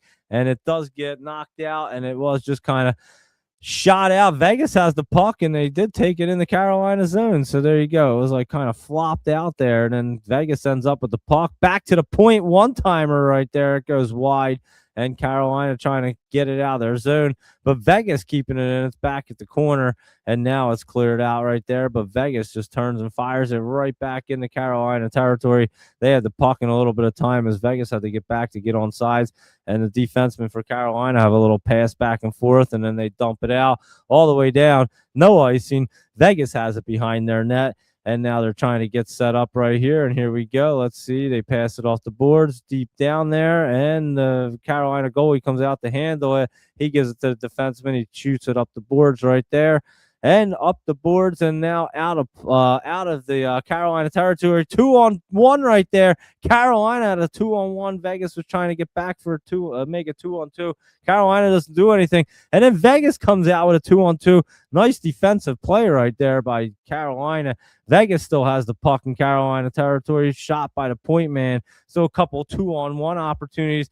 Big hit right there from Vegas on Carolina, and then the puck comes all the way down, and we might have a fight right here. Let's see. It was a big hit right there. I liked it. You usually don't see fights going on in the Stanley Cup. Let's see what the ref is saying right here. I'm not sure what happened. Is it going to be a penalty? I have no idea, but it doesn't look like anything. I mean, it looked like a clean hit right there. He hits him right there. Nice hit, I would say. And then there's sticks. Oh, yeah.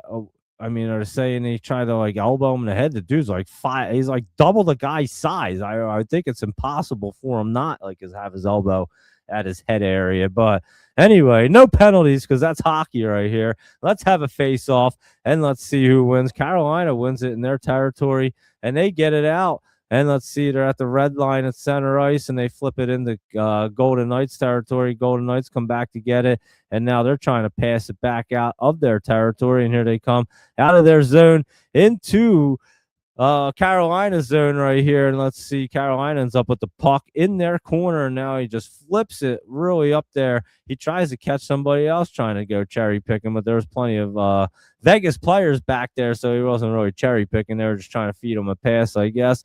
And now the puck is in Carolina's zone, and it's back in the corner right there. Carolina guy just went down. And I don't know, that looked like it was going to be a penalty, and it looked like it could be a tripping call right there. I didn't see exactly what he did, but high stick it's going to be. That's what it's going to be, a high stick.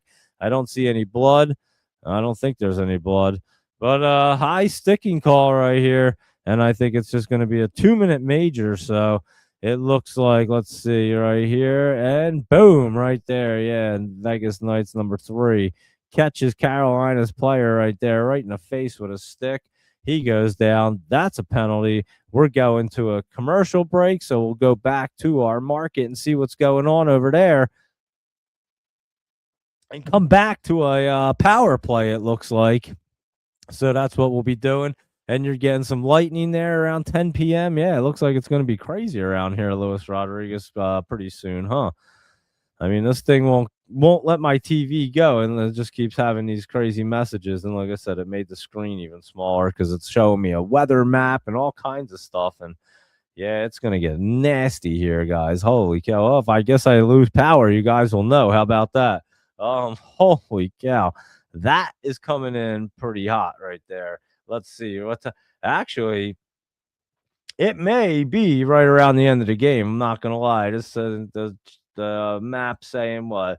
That's 10 o'clock. That's 10:20 right there, and we're about like 20 minutes out. Yeah, it's gonna be like right around like 10:30 ish, guys. It's gonna be booming in an hour at my house. It looks like so. We'll see if the power does stay on. That's going to be an interesting one. It looks like it's going to be heavy duty and lots of good, nasty thunderstorms right there. That line is crazy coming through. I'll tell you that. So if you're in this area and in Jersey, anywhere in Jersey, because it's even the whole East Coast is going to get hammered, but looks like New Jersey, especially right now, is about to get hammered. There's some other areas that are getting pretty blasted too. So a lot of storms out there this evening. So especially in the what do we call this, the Northeast, that's what we call it. Yeah, the Northeast over here. And so yeah, our Northeast has a few storms going on. Let's storm our market and see what's going on back over here and check out the rest of Laptop Travels list over here and see where we were at AGRZ. And let's hop over there and see what AGRZ was up to there. And that one is not looking so bad as of Friday. We'll zip right through and see, but we do have some time to kill, that's for sure.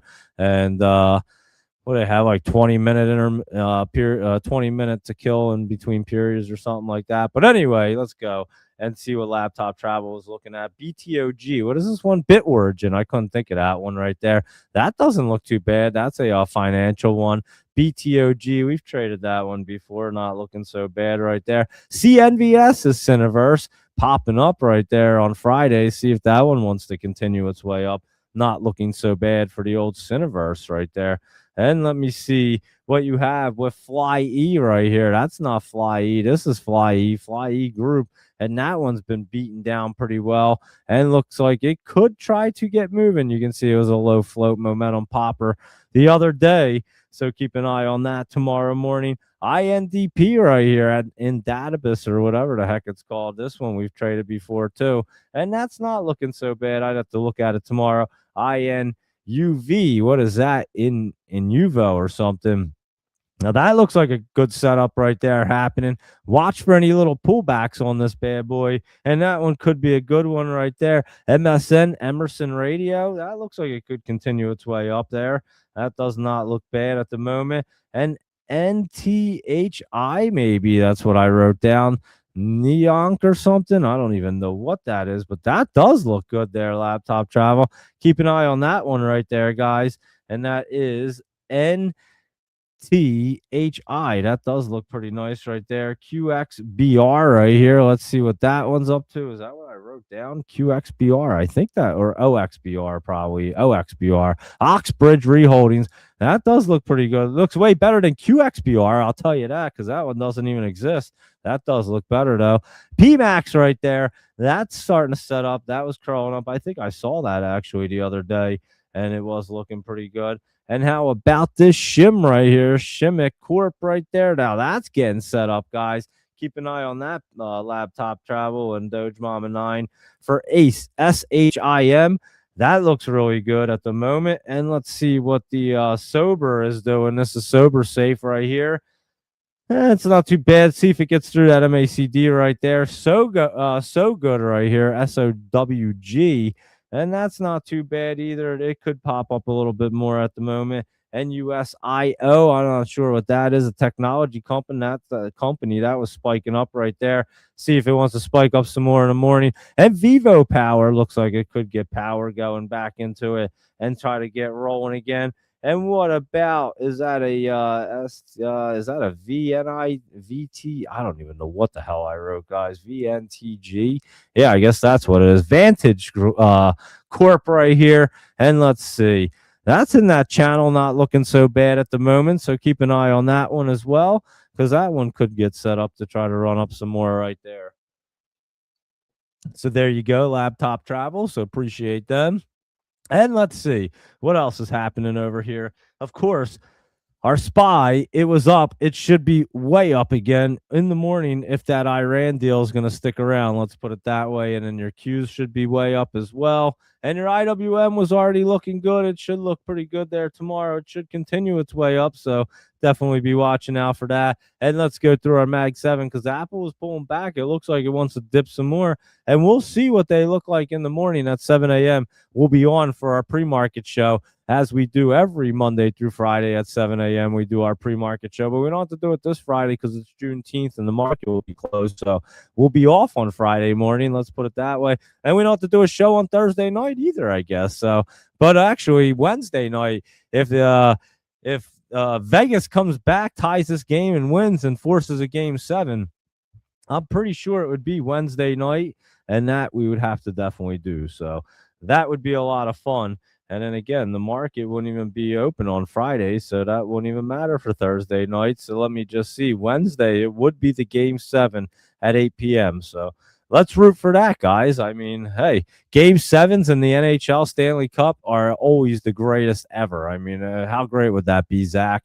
And I'll call it the play-by-plays for you guys. Watch this game go into like 2 overtimes. I'm going to be like, holy cow, I'll have to stop in the intermissions again, I guess, because that was crazy the last time.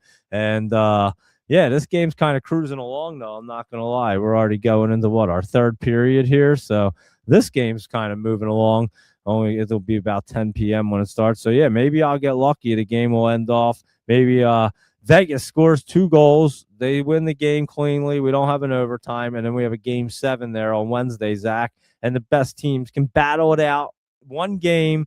And whoever wins that game is going to hoist the Stanley Cup. That would be nice. But we'll see what the outcome of this one is first. And let's see what the outcome of the market's going to be right here. So that is Amazon. And that looked like it was going to pull back some more right there. And we did kind of call these guys pulling back. Google did pop up a little bit there, had a big SpaceX position, but that looks like it wants to pull back, but it's trying to get set up. And again, it's trying to, we'll see what they look like in the morning after if there's a peace deal, what's going to happen in between now and tomorrow morning. And obviously anything can happen right after that as well, because this market's crazy and everything's crazy, and Trump tweets out crazy things sometimes. And then he did say there's a peace deal and nobody knows because Israel's bombing Lebanon and everything's nuts, guys. So it's all wild. So who knows what's going to happen, I would say. And Meta right there, that looks like it should pull back a little bit more, at least at the moment, but you will start to get that bounce off. It's just got to get set up and maybe a day or two. Microsoft as well right here has been pulling back pretty good. And I know, Luis Rodriguez, you've been liking it down there, so we'll have to keep an eye on Microsoft. And NVIDIA, that looks like it could pull back as well, but do they get all turned around tomorrow if the market's jumping up?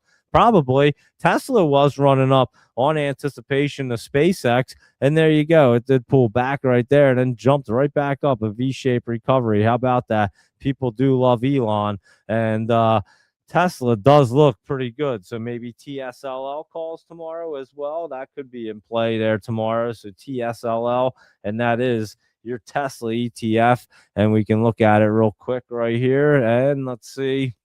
That's the 2-time ETF. It's not looking bad. We'll definitely look at it in the morning and see if it still looks good right there for Tesla. And of course, USO, this should be dipping pretty hard. It looks like it wants to dip pretty hard, and Oxy should be going down as well. So Oxy didn't look so bad there Friday, but it should be dipping pretty good. Let's put it that way. If this conflict's over, Iran peace deal signed, I would say oil should be going down. Let's put it that way, especially if they're going to open up the Strait of Hormuz. That'll be huge. And we better see gas prices get cut in half, food prices get cut in half, everything, energy bills, just cut it all in half, Trump. Now, that will get you back in, that'll definitely win your midterms for you. Let's put it that way. And you guys know I've said this for a while, and I wouldn't doubt if that's exactly what's going to happen here, guys, because these guys know how to run these charts way too well. It's kind of scary. But if that's the case, we'll run the market up with it. So we'll take advantage of the opportunity. Let's put it that way. And anything that Trump mentions, we have to get into because you know it'll get pumped out of its mind. So you guys keep your eyes out for Trump mentioning names of companies, and then we'll keep them in our rotation and make sure we know exactly that they're going to be popping up there as we look at the charts. So yeah, Oxy should be coming down there. It honestly didn't look too bad, but we'll be keeping an eye on that as well, as it's a big deal with the oil plays. And AVGO right here, a little bit of pullback. Now that looks like it could pull back. Remember, we were talking about some semiconductors right here. MU right here was pulling back as well, but they don't look bad. And I could see these things running up. Remember, I did say SanDisk was going to go back to 2000. I did say that. And there you go. It's right there at 1994. It's almost there. Look at that. It started out on my birthday in 1980, and then it ran till like 1994. And now it's going to go into the 2000s, into the Y2K. And then the next thing you know, we're going to see it up here with our time zone. And it's going to be at like 2026. And then it's going to be at 2022, 2200. It's going to be in the future real quick. So this SanDisk is pretty crazy. I'm not going to lie. It looks like it wants to continue to run up. TSM's another one looking pretty bullish, guys. That looks like it wants to continue to set up as well. And again, these semiconductor ones do look pretty good to me, I have to admit. AMD bounced. I thought AMD was going to go down the other day. It bounced right back up there on Thursday, and then Friday it got ripping and still looks great. And then, of course, Intel right here. Trump mentioned them. That looks amazing, guys. I think Intel's got to be on the list for tomorrow. Holy cow, that looks great right there. So you got to be keeping that on your watch list. And then that TSEM was looking pretty good as well, and that could continue to run. So here's my point. Semiconductors are looking pretty good. Let's put it that way. So keep an eye on this sector because I think they're going to continue to run. Look at Qualcomm looking pretty right there. So I would say semiconductors are on the list right there right now because they look better than software and everybody else at the moment, and the money just rotated right back to them like it was no big deal. It's kind of crazy, to be honest. SMCI, though, that is struggling, and maybe eventually, maybe they my whole entire thesis that this company couldn't last because of the co-founder got caught stealing NVIDIA chips and trying to take them into China and sell them, that nobody would really do business. That chart doesn't look so good right there. We'll see if it can bounce back up, but I don't know. I'll stick with my thesis even though it keeps running up and I'm completely wrong at the moment, but it may get turned back around there. Who knows? Snow right here looks like it's going to dip down, and we'll see if that wants to turn back around. And here's your CoreWeave, Luis Rodriguez, and it doesn't look too bad. CoreWeave does look a little bit better than some of the other ones, software companies at the moment, and that could get set up right there. What about Oracle? That is trying to get set back up, and we'll have to wait for that to do it. And then Adobe right here was dipping pretty hard right there, and let's watch for a bounce play on Adobe right there. So definitely keep an eye on that. And Dell's going to continue to run, guys. That looks like a monster play again. I would say we should be keeping an eye on this thing. I mean, it's going to be continuing to run up. It's going to go to like 460 right there. It's going to be a monster for Dell. So just watch that bad boy run up. And then IBM right here. This one could curl right back up. We'll be watching that in the morning to see what it wants to do. Palantir dipping down. And again, some of these software ones don't look the greatest at the moment. SoFi right here, that could pull back. It does look good to try to get set up. We'll see if it does have that set up this week. PayPal is bouncing around. It doesn't look really perfect to me at the moment, so we'll just keep an eye on that one at the moment. And MicroStrategy was trying to go back up right here, and Bitcoin looks better. I would say Strategy's going up with it, so definitely keep an eye on that. And Robinhood, not so bad. That looks pretty good. Coinbase will go up with Bitcoin and everything, so definitely watch out for that one. If Bitcoin wants to run, it looks pretty good. Webull right here, little healthy pullback, nothing real crazy. And let's see what else is going on with space right here. That's Virgin Galactic, and this thing took a beating because everyone was buying it because they thought they were buying SpaceX. It was the craziest thing ever. And now SpaceX came out or debuted on Friday. This thing got sold off so fast because people realized that they didn't have SpaceX, I guess. They did have some news, but I would say the SpaceX reason was the main reason behind it, and that was pretty crazy right there. Look at Boeing, that was down again, and it doesn't look bad. And again, look at Lockheed Martin pulling back, and we'll keep an eye on these aerospace and defense ones to see if that's a little healthy pullback or if they're going to continue to run up there or really pull back. So we'll have to watch that, that's for sure. And let's see what else is happening over here. in this wild market. So that's your aerospace and defense. Actually, let's look at defend right here. That's your aerospace and defense bull 3 times ETF, and it looks like a little bit of healthy pullback right there. And again, I told you guys right when something was going to happen, and it happened. I mean, it's so crazy that the charts literally tell you every single time. You guys have to know that I can't be making it up at this point. I mean, I called the Trump assassination like days before it happened. That one alone, guys, was the craziest call ever, I think, on the history of the planet, probably. I mean, it was wild what I had said.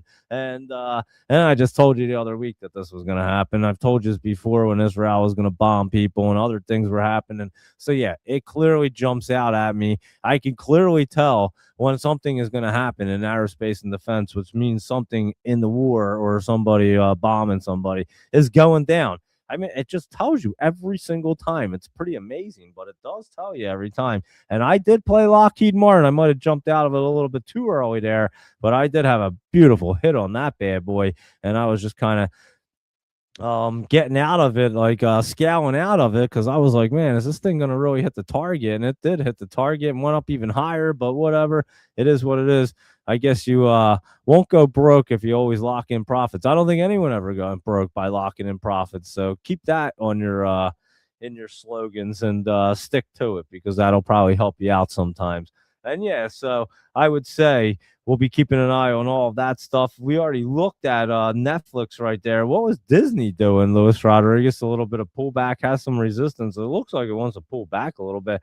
We'll have to see. McDonald's was trying to get set up, but it does have that 50 right there. We'll see. It could have a little bit of pullback there. Nike had looked good the other day, and then that looks like a little healthy pullback, to be honest. So watch for that one. We looked at Netflix. It was not looking so good, but PSKY is looking really good right there for Paramount. So watch for that one. AMC right here is not looking so bad. Keep an eye on that one. I gave you that one before it started running too. And GameStop, and I even was saying something was going on. GameStop right there is pulling back as well. And what about your Monster right here? And again, I would have got toasted on this thing. I would have always played this to the downside the way it looked, but the thing is a monster, and it just keeps going up, Luis Rodriguez and Michael Anthony and everybody else. And I don't know why, but it sure is definitely Monster beverage, and people must love this thing. I don't even know who drinks Monster, but I guess a lot of people do, because it does look good, and the thing's going up like all the time. Look at it, it just goes up. I mean, it's just kind of crazy. I don't get it, but I guess they do sell a lot of Monster beverages. I have no idea. But anyway, there you go. And that's what's going on right there. Let's see what else is happening over here. Joe Jean was saying, how about some USO puts? And I wasn't disagreeing with that. That's for sure. Now's at 106, Microsoft at 394. So let's see, now up a couple bucks right there right now. And Microsoft at 394. And that's up like $4 right there. You did say gold and silver would run after the old war, the peace deal, and Bitcoin, all that. Natural gas should drop right there. And let's see, Trump and our names from our pocketbooks is giving Iran $350 billion in concessions. Oh, what the heck? Are you serious? Wow, 350. What the heck are they giving them $350 billion? Because we went over and bombed them? Who gives a shit? Just we'll help them build some shit up, and that's about it. Let's rock and roll and start doing trade with them, and then you can have a big trade deal, and then that would help out big as well. But all right, there you go. Inflation's going to be a bitch going forward off of this. Yeah, I mean, holy cow, what the heck? And speaking of that, what's on our calendar this week? We have to look, because that is, hold on, June 15th, 16th, and all that. That is this week, right? Yeah, that's this week. All right. They always get me confused on here, but let's see. Industrial manufacturing, nothing too crazy right there that I care about. Housing and stuff like that. New York Fed services. What about Wednesday? NBA mortgage stuff, retail sales, crude oil, some other stuff right there. And interest rate projection. Now that could be interesting right there. And Thursday is initial jobless claims continuing. Now that's some good stuff right there. And then the market will be closed Friday. So it is Juneteenth, and it's a National Independence Day or something like that. So there you go with that stuff. But your jobless claims and things of that nature are Thursday. So nothing too hot and heavy this week on the economic calendar. So we'll be watching out for all that good stuff as well. And let's see, what else are you guys looking at? And Trump's B-Day is today. He is 80 years old. I had mentioned that. So happy birthday to the president right there. So happy birthday, President Trump. From stocks and stuff to President Trump. How about that? And Michael Anthony, you think the stock market's going up and that much better than the game that I see that on TV that gives more info. What the heck are you saying? He is the greatest, that right? He doesn't like when I do play-by-play, but Michael Anthony is not exactly a sports fan either. So I understand, Michael Anthony, you're not a big sports fan, but these hockey games are good, and we definitely have to be keeping an eye on these things, that's for sure, because it is a good series, so we'll be watching it. And let's see what else is happening here. What the heck are they even showing on here? I don't even know what they're showing. It looks like they're like have a game going on. What is they're playing the second? Did I miss something here? Did I miss like a whole period or something? How did they start playing the second period right now? What the heck is even going on? Didn't the period end, or was that the first period and they started playing the second? No, what the heck is even going on right here, guys? I have no idea. Are they just like, no, there's no way that this is the period. But they get a second goal. Where the heck what happened right here? I have no idea. How's it 2-0? What are they even showing? Is this game 6? How did they get to the second period with 3:35? Wasn't the period over?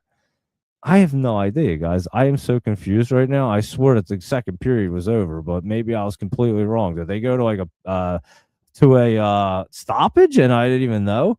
Because this thing's saying that they're like still got 3 minutes and 20 seconds left in the second period, and there's a goal. I was watching them play, and I'm like, what the heck are they playing? I thought they were just doing like replays and stuff of the second period, but I have no idea. But it does say it's like 2-0 and 3 minutes left. So yeah, I guess the second period is still going. I don't even know what just happened, guys, to be completely honest with you. How the heck did I mess that up? I have no idea. I thought I was looking at it and there was I thought the second period was over. What was I even looking at, guys? I have no idea. But anyway, it's 2-0. When did Carolina they scored a second goal? I have no idea. So it is 2-0 here. I thought we ended a period. I have no idea what I was looking at, guys. Again, they had the stupid screen. Like half my screen was eaten up by a thunderstorm. I couldn't even see what was going on. But for some reason, it's still the second period with 2:56 left, and now Carolina's going on a power play, and Carolina's winning 2-0. What happened? I have no clue, guys. But let's look at it and see what's happening here. I must have been looking at something completely wrong. I have no idea. But anyway, we went through the market. That worked out for you. And now I'll tell you what's going on, Michael Anthony. So it is 2-0 here. 2:56 left in the second period. We will end the second period soon. Did they have a power play? And I was looking at that. I don't even know what I was looking at. But anyway, the face-off in Vegas territory. Vegas does win it back, and they get it out, and they clear it all the way down, and that is not going to be an icing because Carolina's on a power play, so they can dump the puck down. Carolina's taking the puck out right now, and there is a minute 43 left on the power play and 2:37 left in the second period here, and Carolina coming back to skate around right there and get set up in their own zone. And they're bringing it. They just dropped it back, and now they're bringing it back in the center ice and back into Vegas zone. And now they shot it around the boards, and they're trying to get set up. They did get the puck along the boards back into the center. Oh, a big one-timer right there. I don't even know how Carter Hart got across the ice and saved that thing. I mean, that was a wicked blast and a beautiful setup by Carolina. And Carter Hart with a big save right there, I'd say. They went back from the slot. Whoa, that was nice. Wow. And that was moving quick right there. Just a touch pass and a beautiful, nice glove save. It might have been wide of the net, though. Let me see. It might have hit the post. I don't know. It would have been close anyway, but big glove save right there by Carter Hart. Faceoff gets one back by Vegas, and they flip it out all the way down the Carolina territory, and now they go down and chase it. And let's see.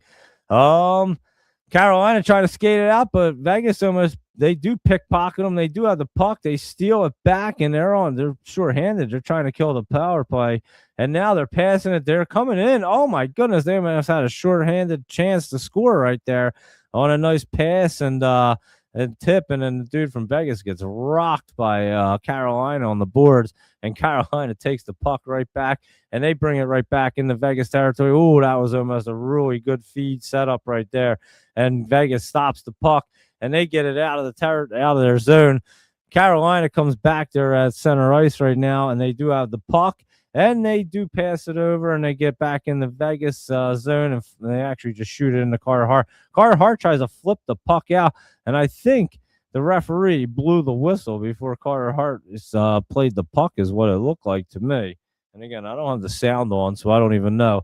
But how the heck did we miss half the a piece of the second period? I don't even know what happened there, to be honest with you. But anyway, well, we'll watch the whole third period, that's for sure. And they're going to go to second intermission real soon. I swear I said it was like the second intermission. I don't know what the heck I was looking at, but I have to go back and actually see what I was looking at there during the game. So here we go. Let's see. This face-off's outside of the zone, outside of Vegas' zone right here.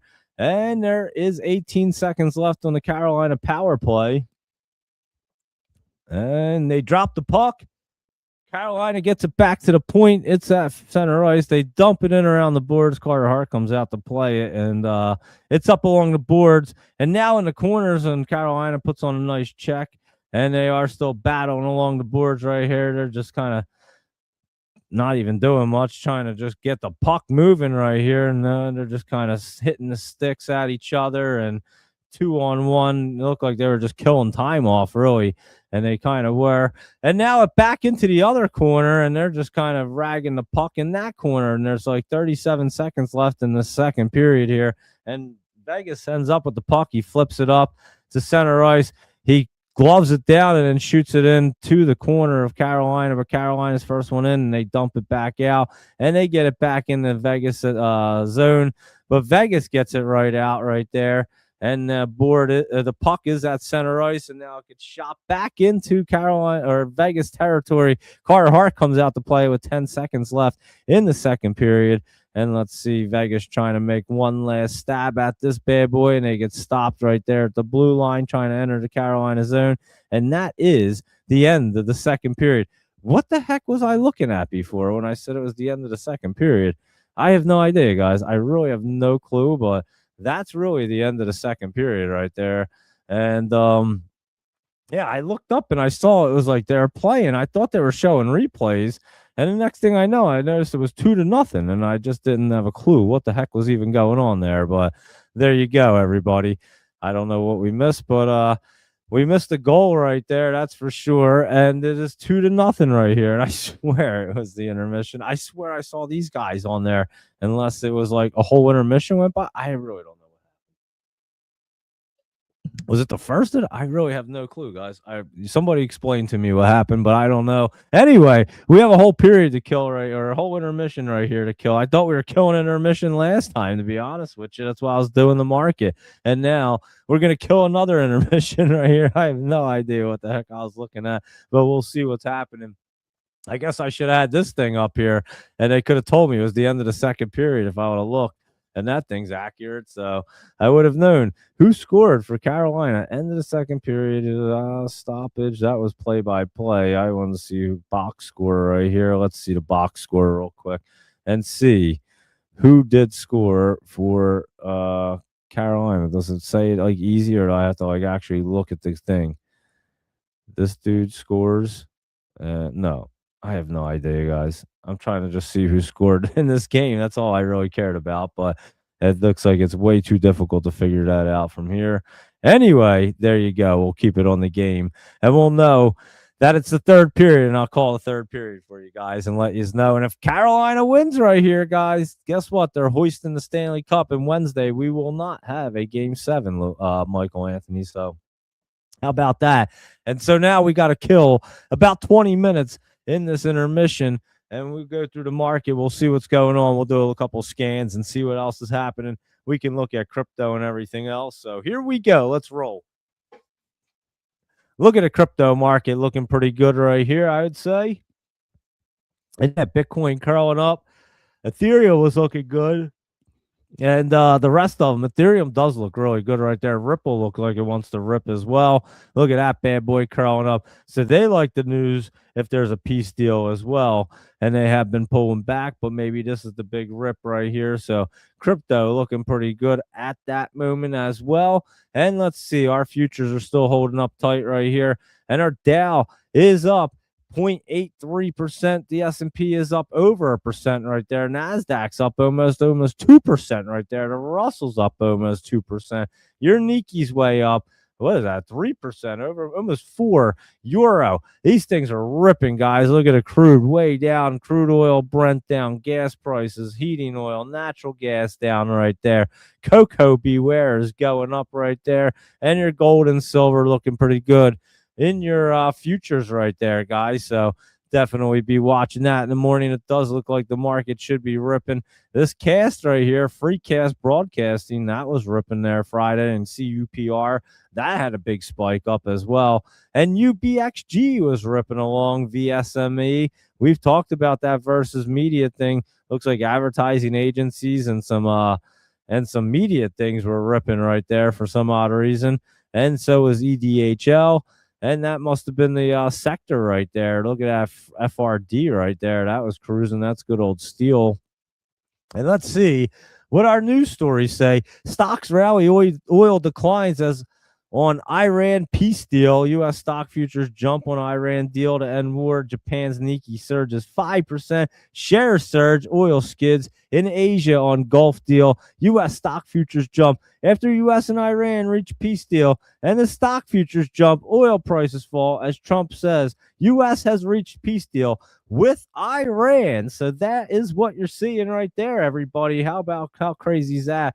And again, the market will be closed on Friday for Juneteenth. So we'll be on tomorrow morning, of course, at 9 a.m. or 9 a.m., 7 a.m. for our pre-market show, as we do every Monday through Friday. And I was going to say, we'll change the show time this week. At our night show, we'll do it at 9 p.m., guys. So we did say we'll do summer hours. So we'll do it this week. We'll start tomorrow, and I'll do 9 p.m. tomorrow night. That way everybody can enjoy the summer hours and everything else, a little extra daytime. And we'll just kind of cruise through a quick market there for the next 2 months or so, 2.5 months, until the summer's over and the kids start back at school. And that way everybody can really enjoy the summer and have a good time. So, yeah. We'll start the shows 9 p.m. We'll rip right through for like an hour and 10 minutes, 15 minutes. We won't go too late. And then we'll get ready because we can do pre-market a little later because obviously the kids are all from school and all that good stuff. So I don't have to run around. So we can do all that as well and make up the time and see anything that we wanted to look at. So we'll do that now at 9 p.m. So we'll start that tomorrow night.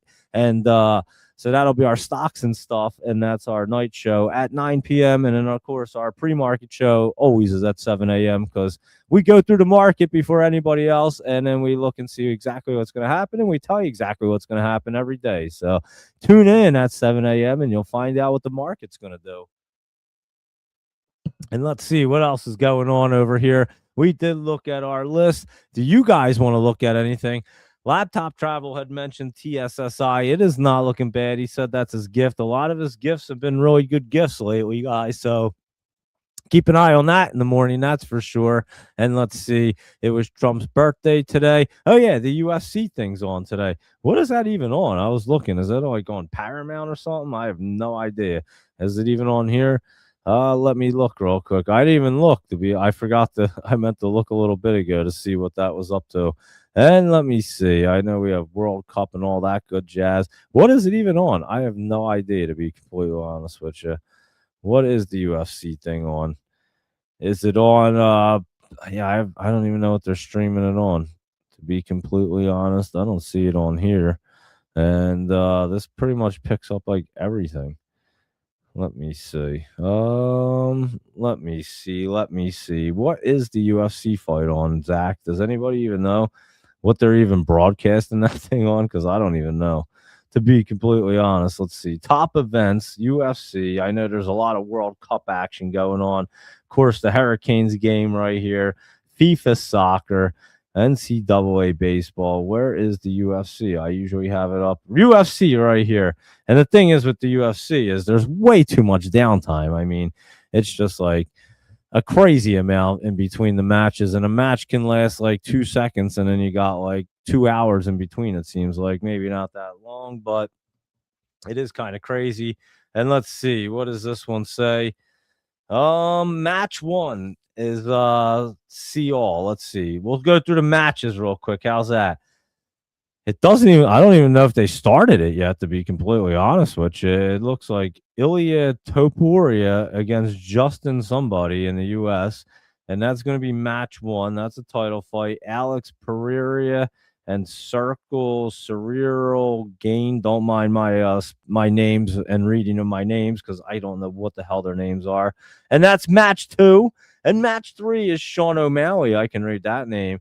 And this person's from Canada. And his name's like Eamon Zabali. I have no idea what that dude's name is. And that's going to be match three. And that is a, what the heck does it say? Battle weight or something? I don't even know. Heavyweight, battle weight. So the second match. Oh, the first match is a lightweight. The second match is a heavyweight. The third match is a battle weight. The fourth match is Josh Hokett and Derek Lewis. That should be a good one. That's a heavyweight one. And then, is this one on? What the heck does this even say? In progress. Oh, the main card's in progress right now. How about that? Oh, so the main card's in progress. We don't even know. It looks like. Oh, wait, no, this is a lightweight. This one's in progress, I think. I don't know. It's on Paramount. Mauricio Rufy and Ruffy and Michael Chandler. I really have no idea. I mean, I watch UFC. I just don't follow it that closely, to be honest with you. And again, it's hard to do these fights because I don't know any of the people, and there's some of them last really, they're quick, and then you have too much time in between. But anyway, that's what it looks like right there. And it does look like Bo Nickel KO'd, TKO'd Kyle somebody right there. So it looks like that dude won. And who else won? Diego Lopez won by a TKO and a KO. So yeah, looks like them fights are there.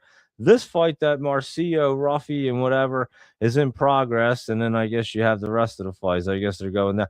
Derek Lewis and Josh Hokett. So there are fights going on right here. And that looks like your big UFC event at the White House right there. I don't know if any of you guys have it on or tuning in. Let us know. Keep us posted. It's on Paramount. I guess I don't even know what I have, guys. We probably have every streaming thing, and I don't even like ever use any of them or care. So I probably have it. I don't even know. I probably don't signed in or something. Who the hell knows? But anyway, there you go. And I'll keep the game on because it won't matter anyway, because I won't be able to pay attention to it. So regardless, it wouldn't matter. But it is 2-0 right here in this Carolina Vegas game.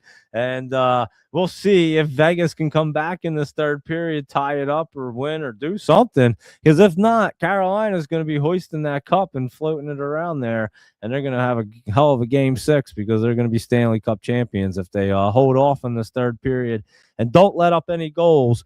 Or only let up one, I would say. So we'll be watching it. Looks like 7 minutes and 40 seconds left until the period starts again. So there you are. There's your TSSI right there for laptop travel. That's his gift right there. Check this out. Paramount right here looking really good. CME was looking good too, guys. Keep an eye on this one.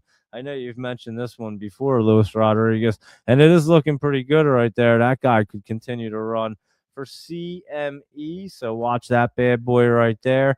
And let's see what else the scanner likes to pick out. ATO, that energy company. We'll see NEE. That's an energy company as well. Not too bad.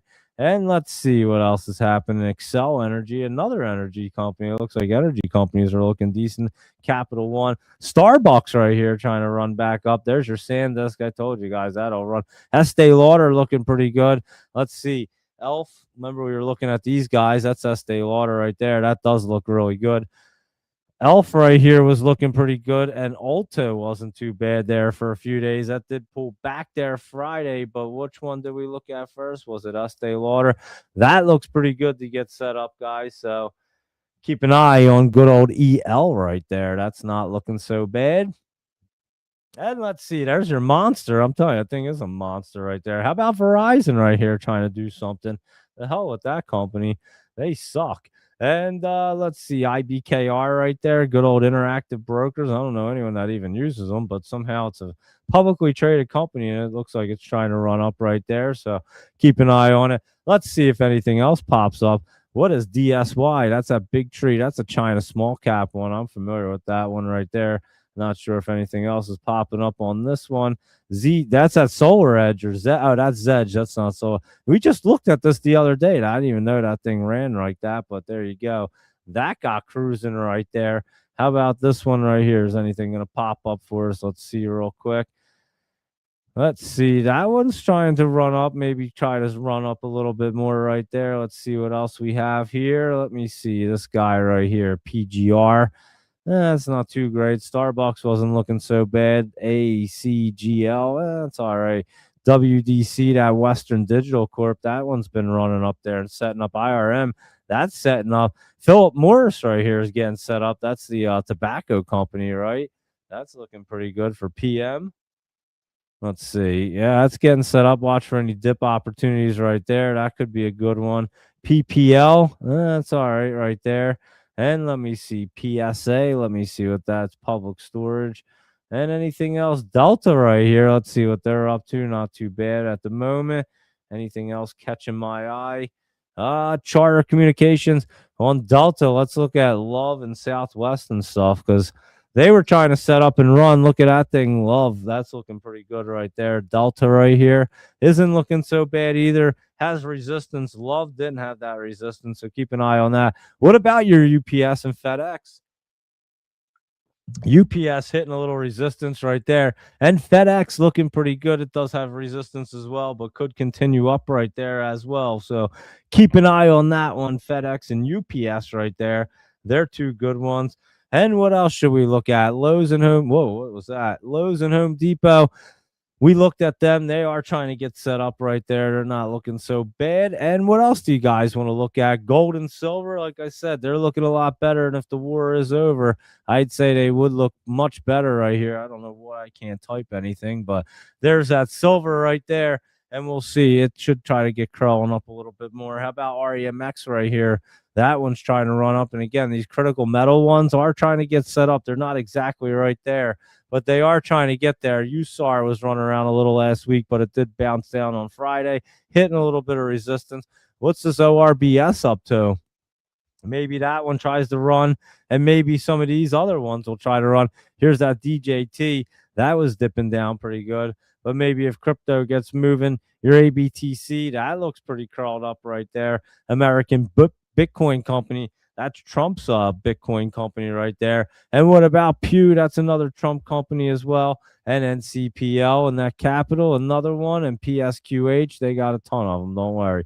And they're all that one's getting set up there. That'll be there. BMNR, this one could be good with Ethereum tomorrow running up. So keep an eye on that. And UPXI is the Solana one. And that looks like it's trying to get set back up the run. So keep an eye on that one as well right there. So there you go with them. And let's see, what else did we like right here? That SCO trying to run up, and that is your oil reverse right there. So if oil goes down, SCO will run up, and UCO will go down right here. And that's exactly what it looks like it wants to do at the moment. So we'll be watching that as well. And let's see what else you guys have going on right here. We went through the entire list, and like I said, Tesla's looking pretty good right here, but we'll see what SpaceX and all wants to do. And maybe people are trying to leverage into something that SpaceX may buy by buying Tesla. We'll see what the narrative is tomorrow. And Sats and all these guys are looking like they want to pull back. We'll see if they want to continue down tomorrow as well. And that is your AST Space Mobile right there. So we'll be keeping an eye on all of them. And let's see what else is happening over here. Intel is looking pretty good as well. Keep an eye on that. Dell right there is looking good. TTD, I'm watching to get set up right there. And that Pfizer, if I'm watching to get set up. And Michael Anthony's PPC right here, Pilgrim's Pride. That looks pretty good to try to run up. And this one looks like it's spitting some good poetry right now because it wants to go up right now at the moment. And what about your QMCO? That does look good going in the earnings tomorrow, guys. So keep an eye on it. IONQ not looking bad. These computer hardware, some semiconductors looking good. Rivian had been running up right there. It could zoom up a little bit higher as well. NACET right there. That's a good setup happening. And FDP Del Monte is trying to run up off that bottom. Estee Lauder is looking pretty good. And of course, TSM semiconductors, these are looking pretty decent as well. So keep an eye on them. We looked at that shim right there. I said that thing had been looking pretty decent. And then your TSSI is Laptop Travels gift right there. And it looks like our players are coming back out on the ice. It looks like we have 2-0 Carolina. The hits are 31 for Vegas, 24 for Carolina. Shot attempts, 37 Carolina, 27 for Vegas. And the power plays, Carolina's 0 for 3, Vegas is 0 for 2. And they are getting ready to start this third period. And we'll be watching that. Oh, yeah, that's Ray Ferrero. I thought he looked familiar. That was the guy that tried to knock down the puck or caught the puck earlier. Ray Ferrero, he's a hockey player. And he is an announcer, so let's get this game underway again for the third period, and we won't miss anything. How about that? And they are getting back into their benches and everything, and we'll get fired up and ready to rock and roll for this third period, and we'll see what Carolina can do. If they can hold on to it, they're going to be passing around the Stanley Cup tonight. And if the Vegas can come back at home, we're going to see. I know Vegas doesn't want to be embarrassed letting Carolina skate around with the puck. Here comes a puck drop, and who wins it? It looks like Vegas ends up getting it back there. And it went all the way back to Carter Hart, had to come out and play it. He plays it along the boards right there, and Vegas does have it, and they're getting it out to center ice, and then he tries to rag it, but it gets knocked off of somebody. And back to center ice with Vegas in control, and he just knocks it into the corner. It goes around the net, and then they bring it back the other way from Carolina, and now Carolina has the puck, and they're breaking out through the red line, through the center ice right there, back into the Vegas territory, but Vegas ends up with the puck. Bad pass right there from Vegas back to his defenseman, gets caught in the skates, and they had to regroup back there in their own zone, and now they're trying to get this puck out, and they're down by 2 goals. They got to get a quick goal right here to get some momentum if they really want to try to stay in this game here. If they try to wait till the end of the game, they will not be able to do it, that's for sure. So let's see what happens, and I want to see a game 7. So what a move by Vegas. Oh, he just mastered a move right around the defenseman, but couldn't finish the play right there. That was a heck of a move, and that's going to be an icing, I think, and he is pissed off right there. I mean, that was a nasty move. He's banging a stick on the ground right there. What a move. He just burned him right through his 5-hole, through the defenseman, right through his legs right there, and then he tries to make the pass, and the other defenseman gets down. Now, that was the one he should have shot. The last player should have made the pass. See, they had it all wrong right there, and now they're down 2-0.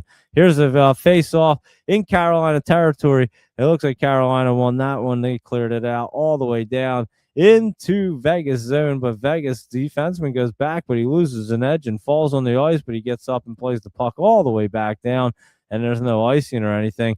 And then Carolina's the first one in there. Vegas somehow pickpockets them right behind the net and gets the puck back, and now Vegas has it along the boards on the circle, and it looks like Vegas trying to dump it in here, Carolina trying to dump it out off their boards.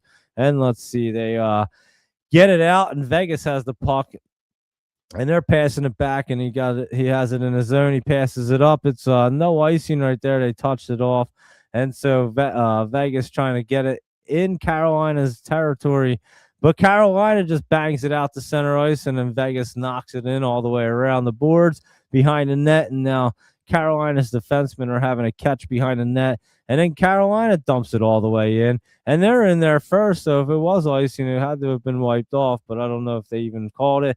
But Vegas has the puck, and they're coming out to center ice, and he just kind of pushes the puck up into the corner. Carolina's the first ones in, and he passes the puck over to his defenseman on the other side, and they just come up, and he just wings the puck all the way down. Like, I have no idea why he just iced the puck right there. That didn't even make any sense, to be completely honest with you, but that is what happened right there. And let me see, that was a we're just showing a few replays right here. And we saw all this. I still don't understand how he missed some of the game. I have no idea. But anyway, we're back in it, third period, and it's oh wait, hold on. I didn't even flip this over. You guys are looking at TSSI right there. And I was gonna say, let me make sure we're at the right time and everything, because this one's pretty accurate right here. And it does say 17:33. So that is accurate, and that's what's left in the third period. 2-0. Carolina in the lead for this game right here, and they're in the lead for the series 3-2. And now the puck's in Carolina's zone. Vegas trying to make something of it, but they can't. Oh, they steal the puck back and just hit it across to the other side, but no one's there but Carolina. And wow, they steal the puck back, and Carolina can't get it out of the zone. And Carolina's defenseman drops to the ice and blocks that shot opportunity. And Vegas holding it in. Here comes another shot. It's blocked off, and it's over into the corner. And Carolina still can't get it out. Another pass over to the point man. But Carolina gets it out of the zone. He's fighting to get it out, and they push it up. And now Carolina comes up with a big shot, and Carter Hart has to make a big save and jump on that puck. And there you go for a stoppage of play with 16:39 left in the third period. Carolina out shooting Vegas 17-15, and that was a good opportunity. Another good opportunity. What a shot right there by Carolina. Put it right on Carter Hart. He blocks it with his chest and all and his pads, but it is on net, and then the rebound came down, but Carter Hart jumps on it and takes the face-off, or gets a whistle for a face-off. And they have a face-off to the left of Carter Hart coming up right here. And here we go. Let's see them drop the puck and see if Carolina can win it back right here and do something. All right, ref, drop that puck.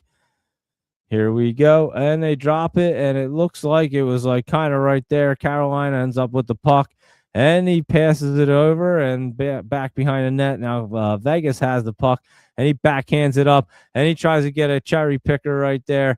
They definitely beat him down to the ice. I mean, he had a guy cherry picking, but he didn't connect with the pass, but he wiped off the icing. So, and now the puck's back in Vegas territory right now, and they're trying to get set up. They're passing it around, trying to get set up here, and they just move the puck all the way down. And Carolina's goalie comes out to play it and plays it over. Now they shoot it around the net and off the boards and all the way down.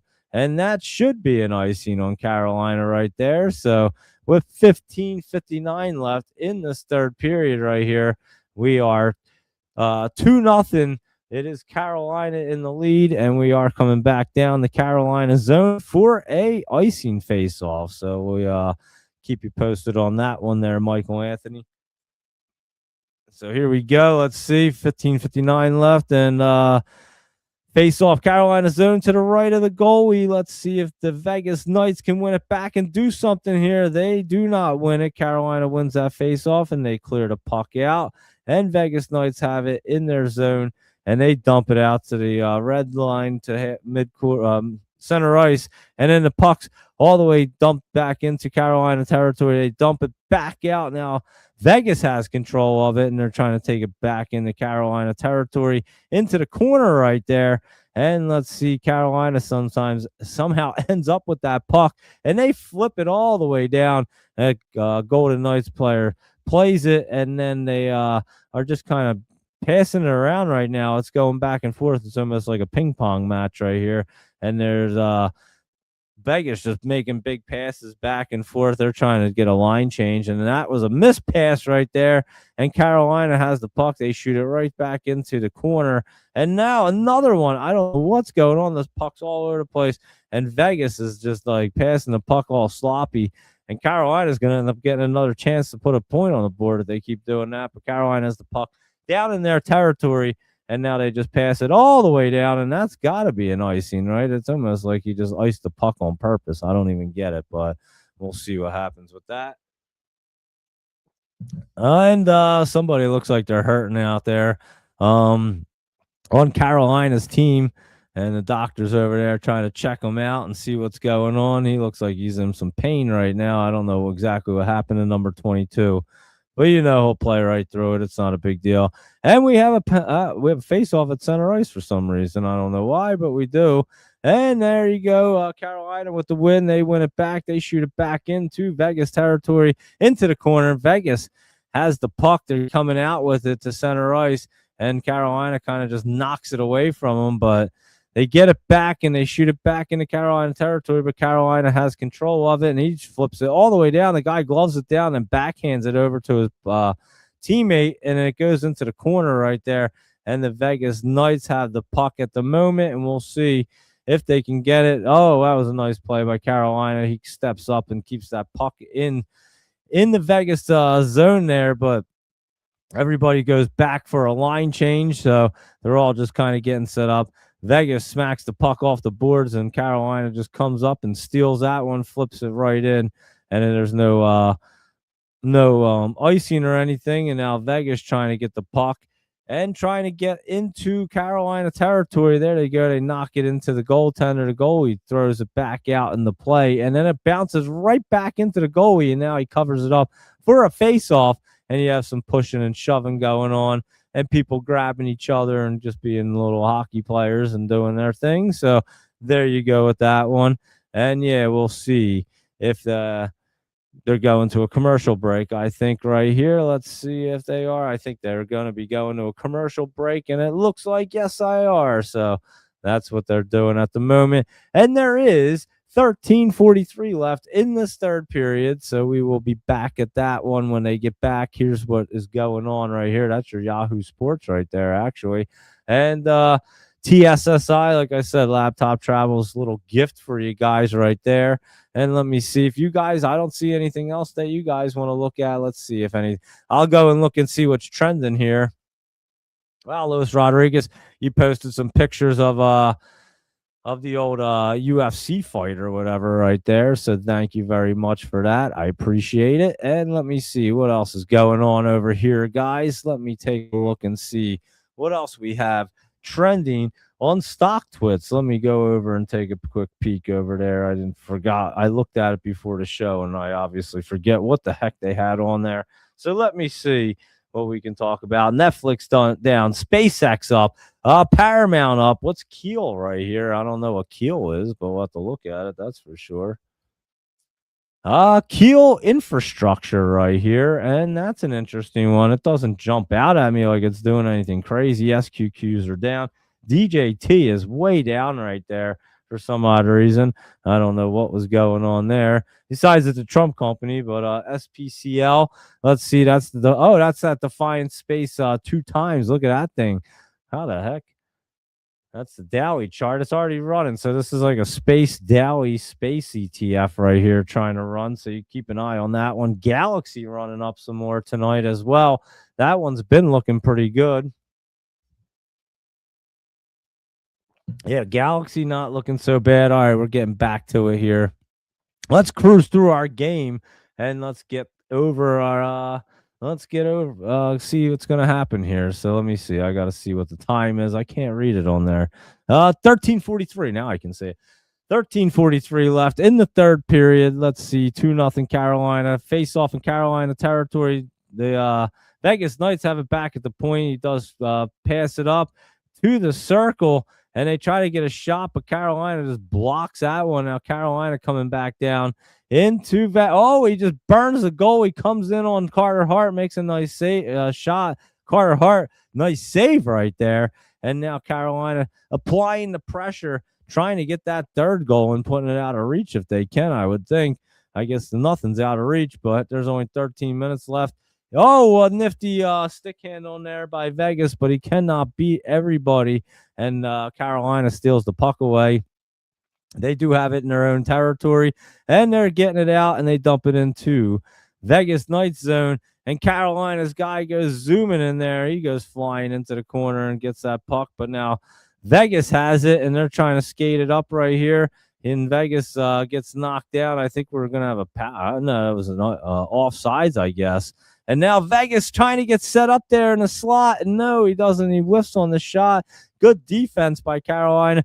Now Carolina's going to take it in and shoot it around the net right there. Vegas has it behind their net, and now they're trying to play it out. And again, it looks like the urgency's coming up because they're trying to really push into the Carolina zone, get some shots on net here as they're down 2 goals, and the season's on the line. and the Stanley Cup's on the line right here. Everything's on the line right here. If Carolina holds them off and Vegas can't score, Carolina will be hoisting that Stanley Cup in Vegas's stadium. I know they don't want to do that. That's the worst, but it does happen. Carolina will be. What did I say? Vegas. Carolina will be hoisting the cup if nobody scores here on Vegas. But Carolina, they're applying pressure. They had the puck down in Vegas territory. Vegas finally got it back, and they're trying to get it out. And he dumps it all the way down, and that's going to be an icing right there on Vegas. So Carolina coming back to have a face-off in Vegas territory. And let's see. They're just showing a replay right here. And, that guy put on some speed right there. He went right around the defenseman and everybody on the Golden Knights. Just skated right around them. We got a boost of speed and a nice shot right there on Carter Hart, but he stood up pretty strong and saved that one. Face-off won by Carolina in Vegas territory. They flip it around the net, and now Vegas has the puck, and he just flips it off the boards, and they do clear the zone right there, but Carolina gets it and shoots it right back into Vegas's territory, and it comes back in. Oh, Vegas flipping the puck down all the way down and regaining it into Carolina's zone right here. And we'll see they're trying to hold it. One of Vegas players just lost his edge and went flying. Another player on Vegas just went down as well. And I'm pretty sure he just got hit with a high stick. So we may see a power play right here. And let me see. Are they going to check and see if he has blood? I'm sure they will. But that looks like a 2-minute minor on Carolina. So looks like Vegas has a power play here, and they better try to do something with that bad boy. Yeah, he gets whacked with that bad boy, literally right in front of the ref. I mean, the ref was standing right there watching it. The ref was practically like in the play. As a matter of fact, Carolina's player hits the ref after he smacks him with the stick. That's how close the ref was to the play. So there was no denying that it wasn't a high stick. Let's put it that way. But no blood drawn. 2-minute minor right there. And Vegas Knights have a 2-minute power play. Let's see if they can capitalize. They really need to right here. 11-11 left in the third period. 2-0. Carolina up over Vegas Knights right here. Face off in Carolina territory, and Carolina wins the face off, gets it out of their zone, and dumps it all the way down. Carter Hart comes out to stop the puck. And Vegas Knights are trying to skate it up past their blue line into the center. Hey, just dumped it back. They dumped it all the way back to their defenseman. Now they're back to Carolina territory, trying to get set up here on this power play. And let's see if they can do anything. Some quick passing over to the circle. One-timer from the circle gets blocked down right there. It makes it to the net, but the goalie stops it. And Carolina dumps the puck all the way down. And then Carter Hart has to come out and try to play it, but I don't even know if he did. I think he might have missed it. And Vegas ends up with the puck, and they're skating out their own zone.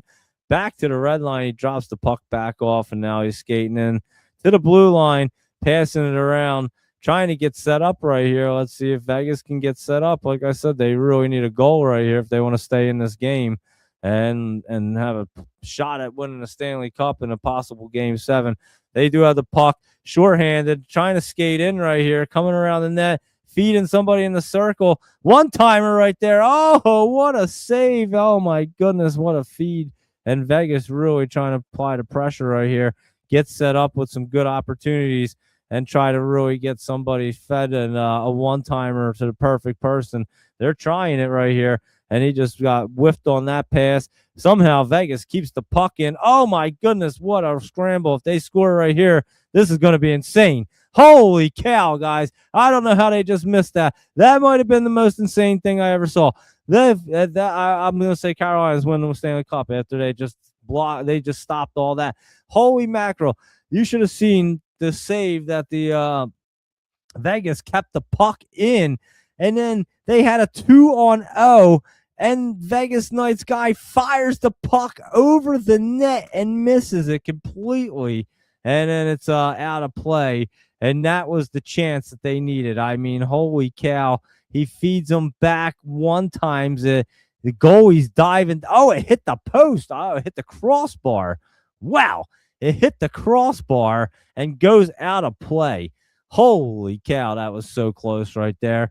And yeah, when you're not getting them goals right there off the crossbar, it's one of them nights for Vegas. And they better get a goal right here. Like I said, power play's coming down to 7 seconds. And let me see, they can't score. And it goes all the way down to Carter Hart. He's got to come out. And now it's full strength right here with 9 minutes left in the third period. Carolina is up 2-0, 2-0 in this game. And they're up 3-2 in the series. They win this game. They hoist the Stanley Cup in Vegas here. So Vegas has the puck in Carolina's territory. It's in along the boards right here. They're trying to really fight for it, but Carolina ends up with the puck. He flips it up, and they have a guy down there, but it's not a breakaway or anything. He's first guy in. Carolina flips it around the boards, back around.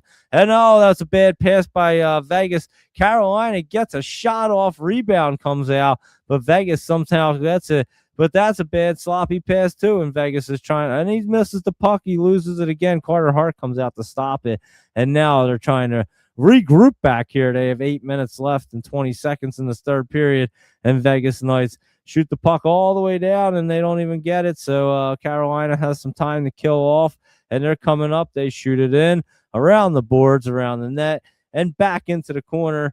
And now they end up with the puck around the net. Carolina does. They're just beating everything down to the puck and getting it. And now they have it. They're ragging it behind the net rack there, just killing off some time. And Vegas gets back there, finally trying to challenge them. And they do get the puck, and they do get it out of their zone, but it's a sloppy pass off his skates. And then Carolina is able to knock it back into the Vegas zone. Vegas has a puck. They knock it up the boards right there, but Carolina's all over it. Now they're skating back up, knock it back in the Vegas territory around the boards. And now Vegas have to stop and make a little turnaround. And now they're getting out of the zone. They feed a pass, but doesn't do anything. It just goes into the boards as 3 Carolina players were standing there to play the defense. And that puck is in the Carolina territory. There's a pass right across the middle by Vegas, but nobody home to knock it in, and went back into the boards and to the corner. And it is in the corner. One time, we're shot from the point right there. Carolina's goalie's laying down, and that one gets flicked out. And then Carolina's able to shoot the puck down, and that's not an icing because he came over the red line and pushed it down. And 6:50 left in the third period, so the time is ticking pretty quick here for this Vegas Knights team. And they're breaking out right here through center ice into the Carolina zone. And let's see if they can get set up fairly quick. They try to get a shot off. It gets blocked off, but they keep the puck in Carolina's zone. It's behind the net right now. And let's see, Carolina just got the puck, and they do dump it out, and it's a race right here. And oh, wow, what a race right there.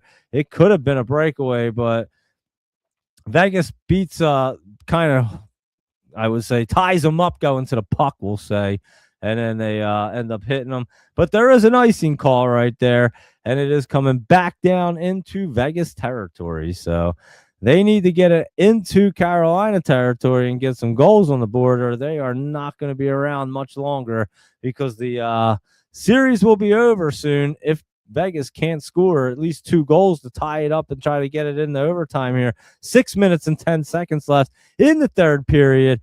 These guys are gasping for air, but this is what it's all about right here. So let's see who can step it up. And there's a face-off, and obviously Carolina, they do win it. And the puck is just kind of floating around right here. Carolina hits it back into Vegas territory right on net. Carter Hart has to play it, and then he plays it to his player. Carolina takes down one of their players trying to get into the Carolina zone. The puck's in the corner right now of Vegas. And wow, Carolina is just all over this puck, guys. I mean, they're in the corner of Vegas's corner with the puck, trying to get set up again. They almost had another opportunity, and they still have the puck, and they're just passing it around and just killing a ton of time. Vegas can't seem to get it. They just got it from them. Now they're coming back down in the Carolina territory. And a nice shot right there, but a big save by the goalie for Carolina. And we're going to have some pushing and shoving, obviously, as we're going to have a face-off and a whistle. And we'll see if they do a commercial break. I'm not sure, but there's 5 minutes and 16 seconds left in the second period. 2-0 Carolina. And if no goals are scored by Vegas, if they can't at least put 2 more goals on the board and hold Carolina, it's going to be over, and Carolina's going to be dancing around with the Stanley Cup. So we shall see in a few minutes, won't we? And they are going to commercial break, so we'll just kill a couple minutes here, and then we'll get back to the last 5 minutes of our Stanley Cup final game. So there you are with that update, Michael Anthony. And let me see what else is happening over here in our market. I keep going over to this to see what the time is, but Galaxy right there, that was up. Oh yeah, that was trending on StockTwits. That's what it was doing. And then DXYZ is down. Oh, look, ARM. Luis Rodriguez, this is looking pretty strong right there. That looks like it could run up. And that's another semiconductor right there. So what do you think about semiconductors right now, guys? Rivian's looking good. Austin Gold, AUST, this one could be a good one too. If gold's going to get ripping, look at that bad boy. That's looking pretty good right there as well. AUST, keep an eye on it. And let's see, AMD. Let's see what else is looking good over here. Crypto's looking pretty good. And what's this one doing? I haven't looked at Holo in a while. Micro Cloud Hologram. Remember this thing? That's a China small cap. It looks like it needs to get set up right there. Let's see. Oh, man. Don't mind me. I'm just a little tired on a Sunday night after talking for a little while here, but we'll get through the rest of this game. You guys know that. Cigna was looking pretty decent right there as well. XEL, Excel Energy, a lot of energy ones. We'll see if the energy sector gets running. What's PH Parker, Hannafin or something? Southern Company right there. Nothing real crazy going on. Walmart right here. Let's see what they're up to. Not too bad.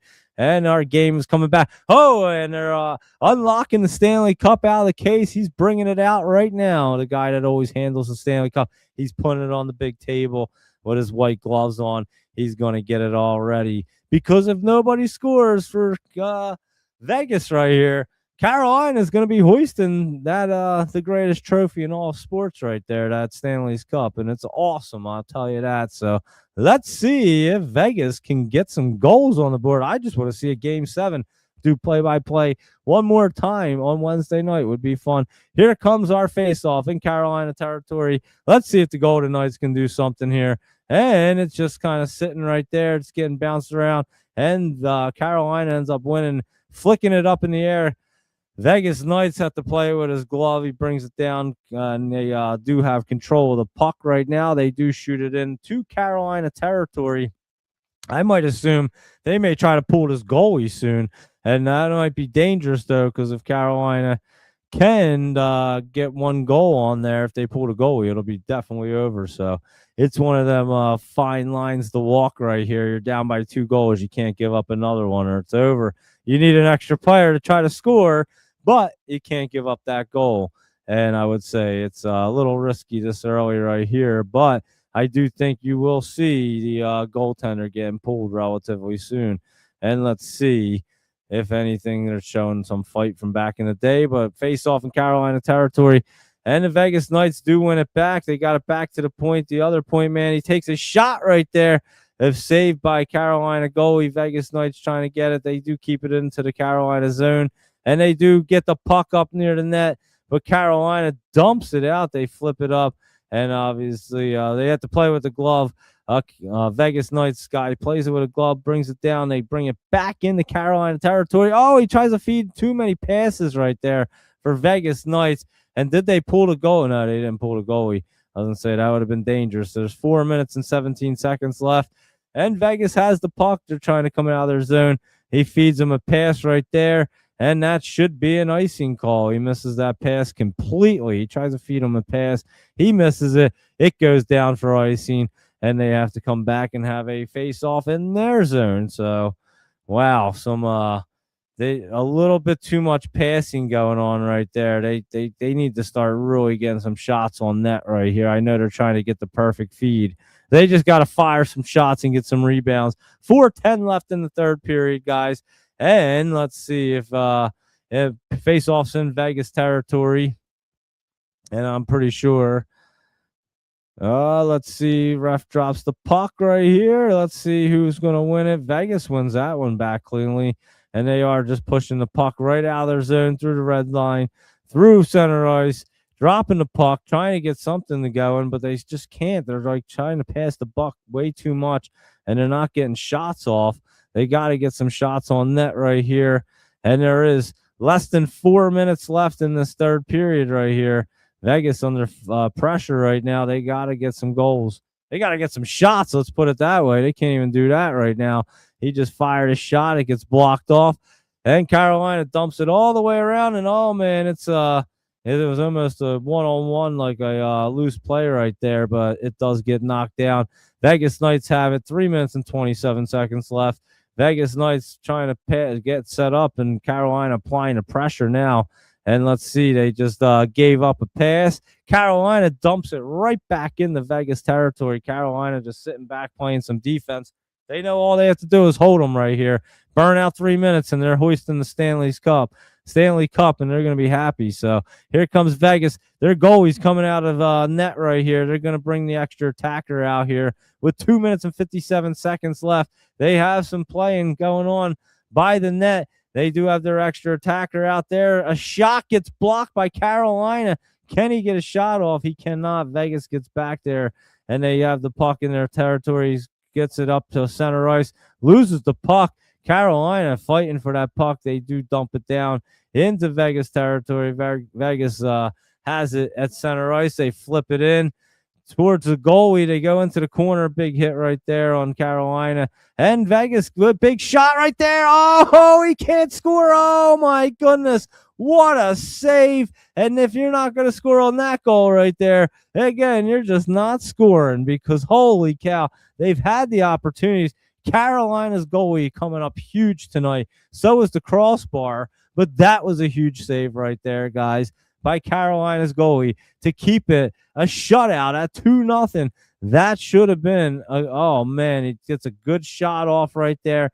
Rebound bouncing around right there. And they just get a perfect shot on net, and he just can't get it in.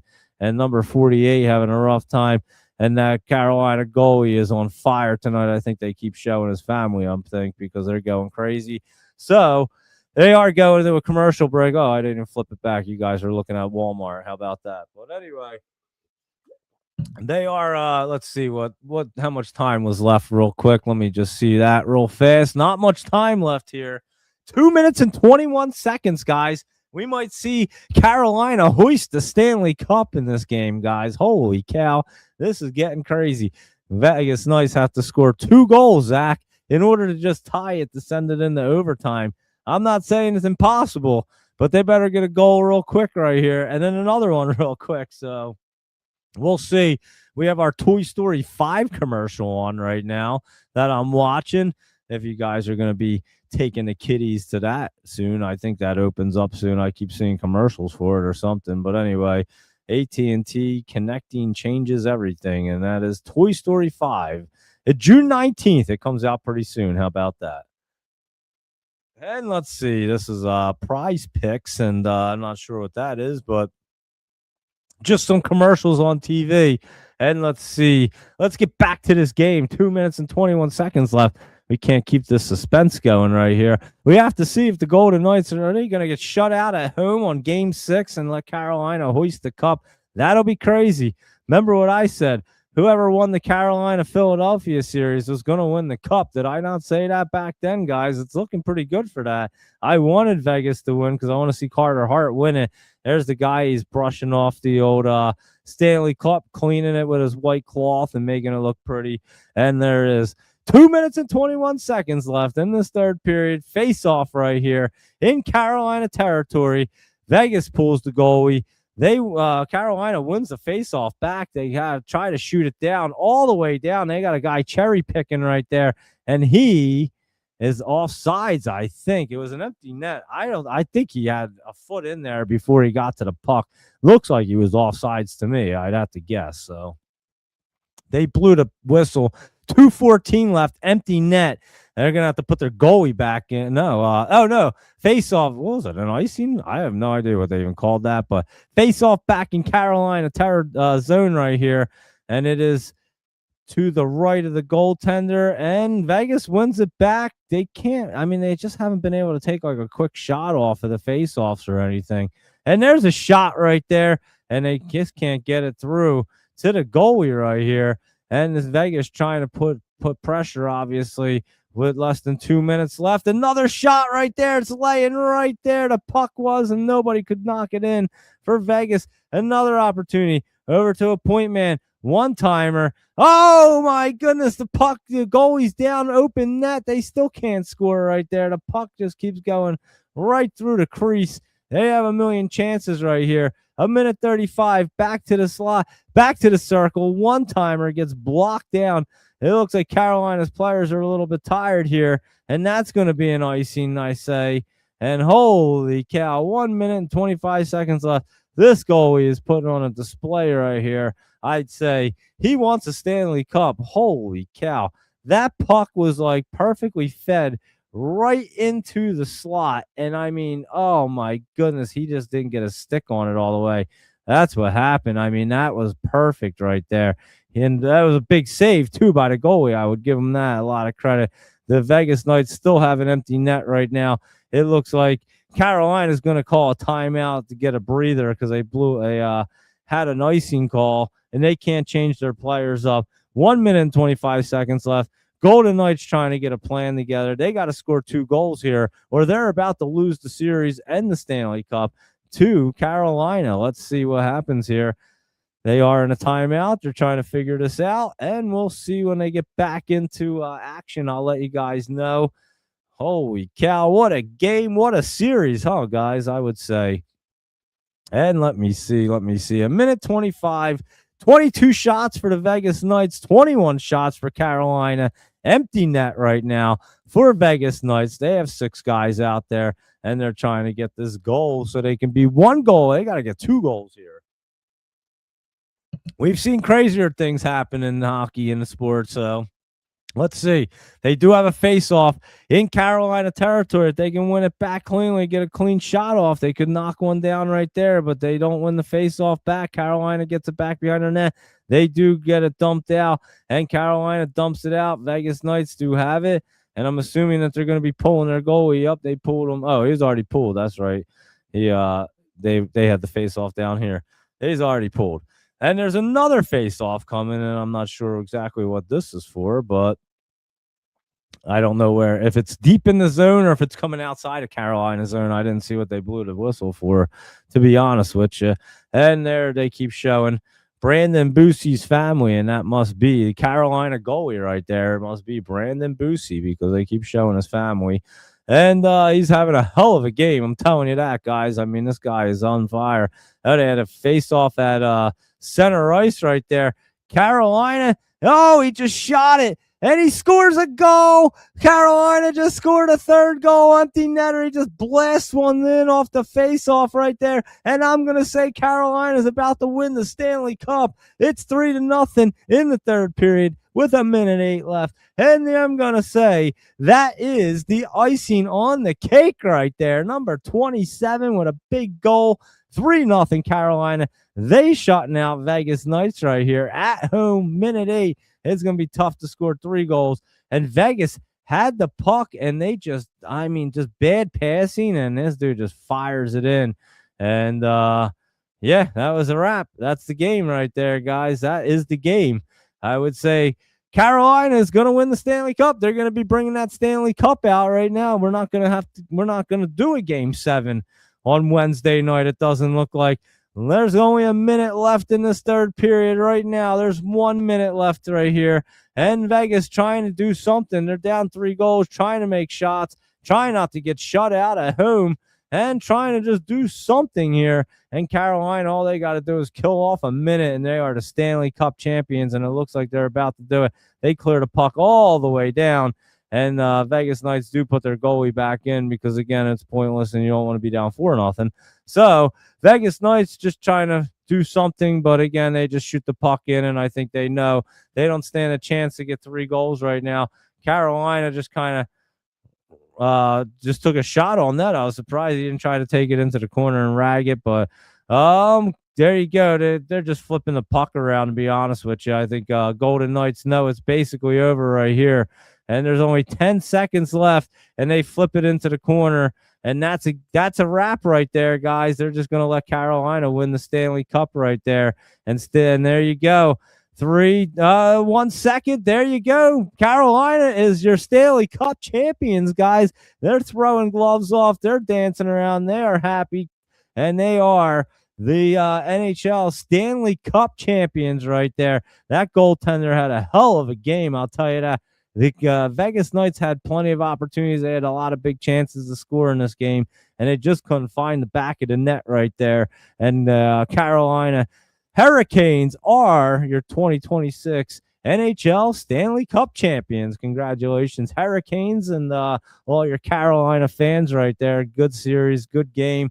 No Game 7. That's how it's ending. They'll hoist the Stanley Cup. You guys can go enjoy that. There's our 3-hour show right there for you guys. I hope you guys enjoyed that. Hope you guys enjoyed the hockey series. And it was a lot of fun calling the hockey games. I'll tell you that. I had a lot of fun. I hope you guys enjoyed it as well. Zach and Luis Rodriguez and Laptop Travel and Doge Mob and 9 and everybody else tuning in. I greatly appreciate it. Be sure to hit the like button, subscribe, and all that good stuff. And we'll be on at 7 a.m. tomorrow morning for our pre-market show to see what this market is going to be doing, because it's going to be a big day tomorrow, especially with a peace deal coming in.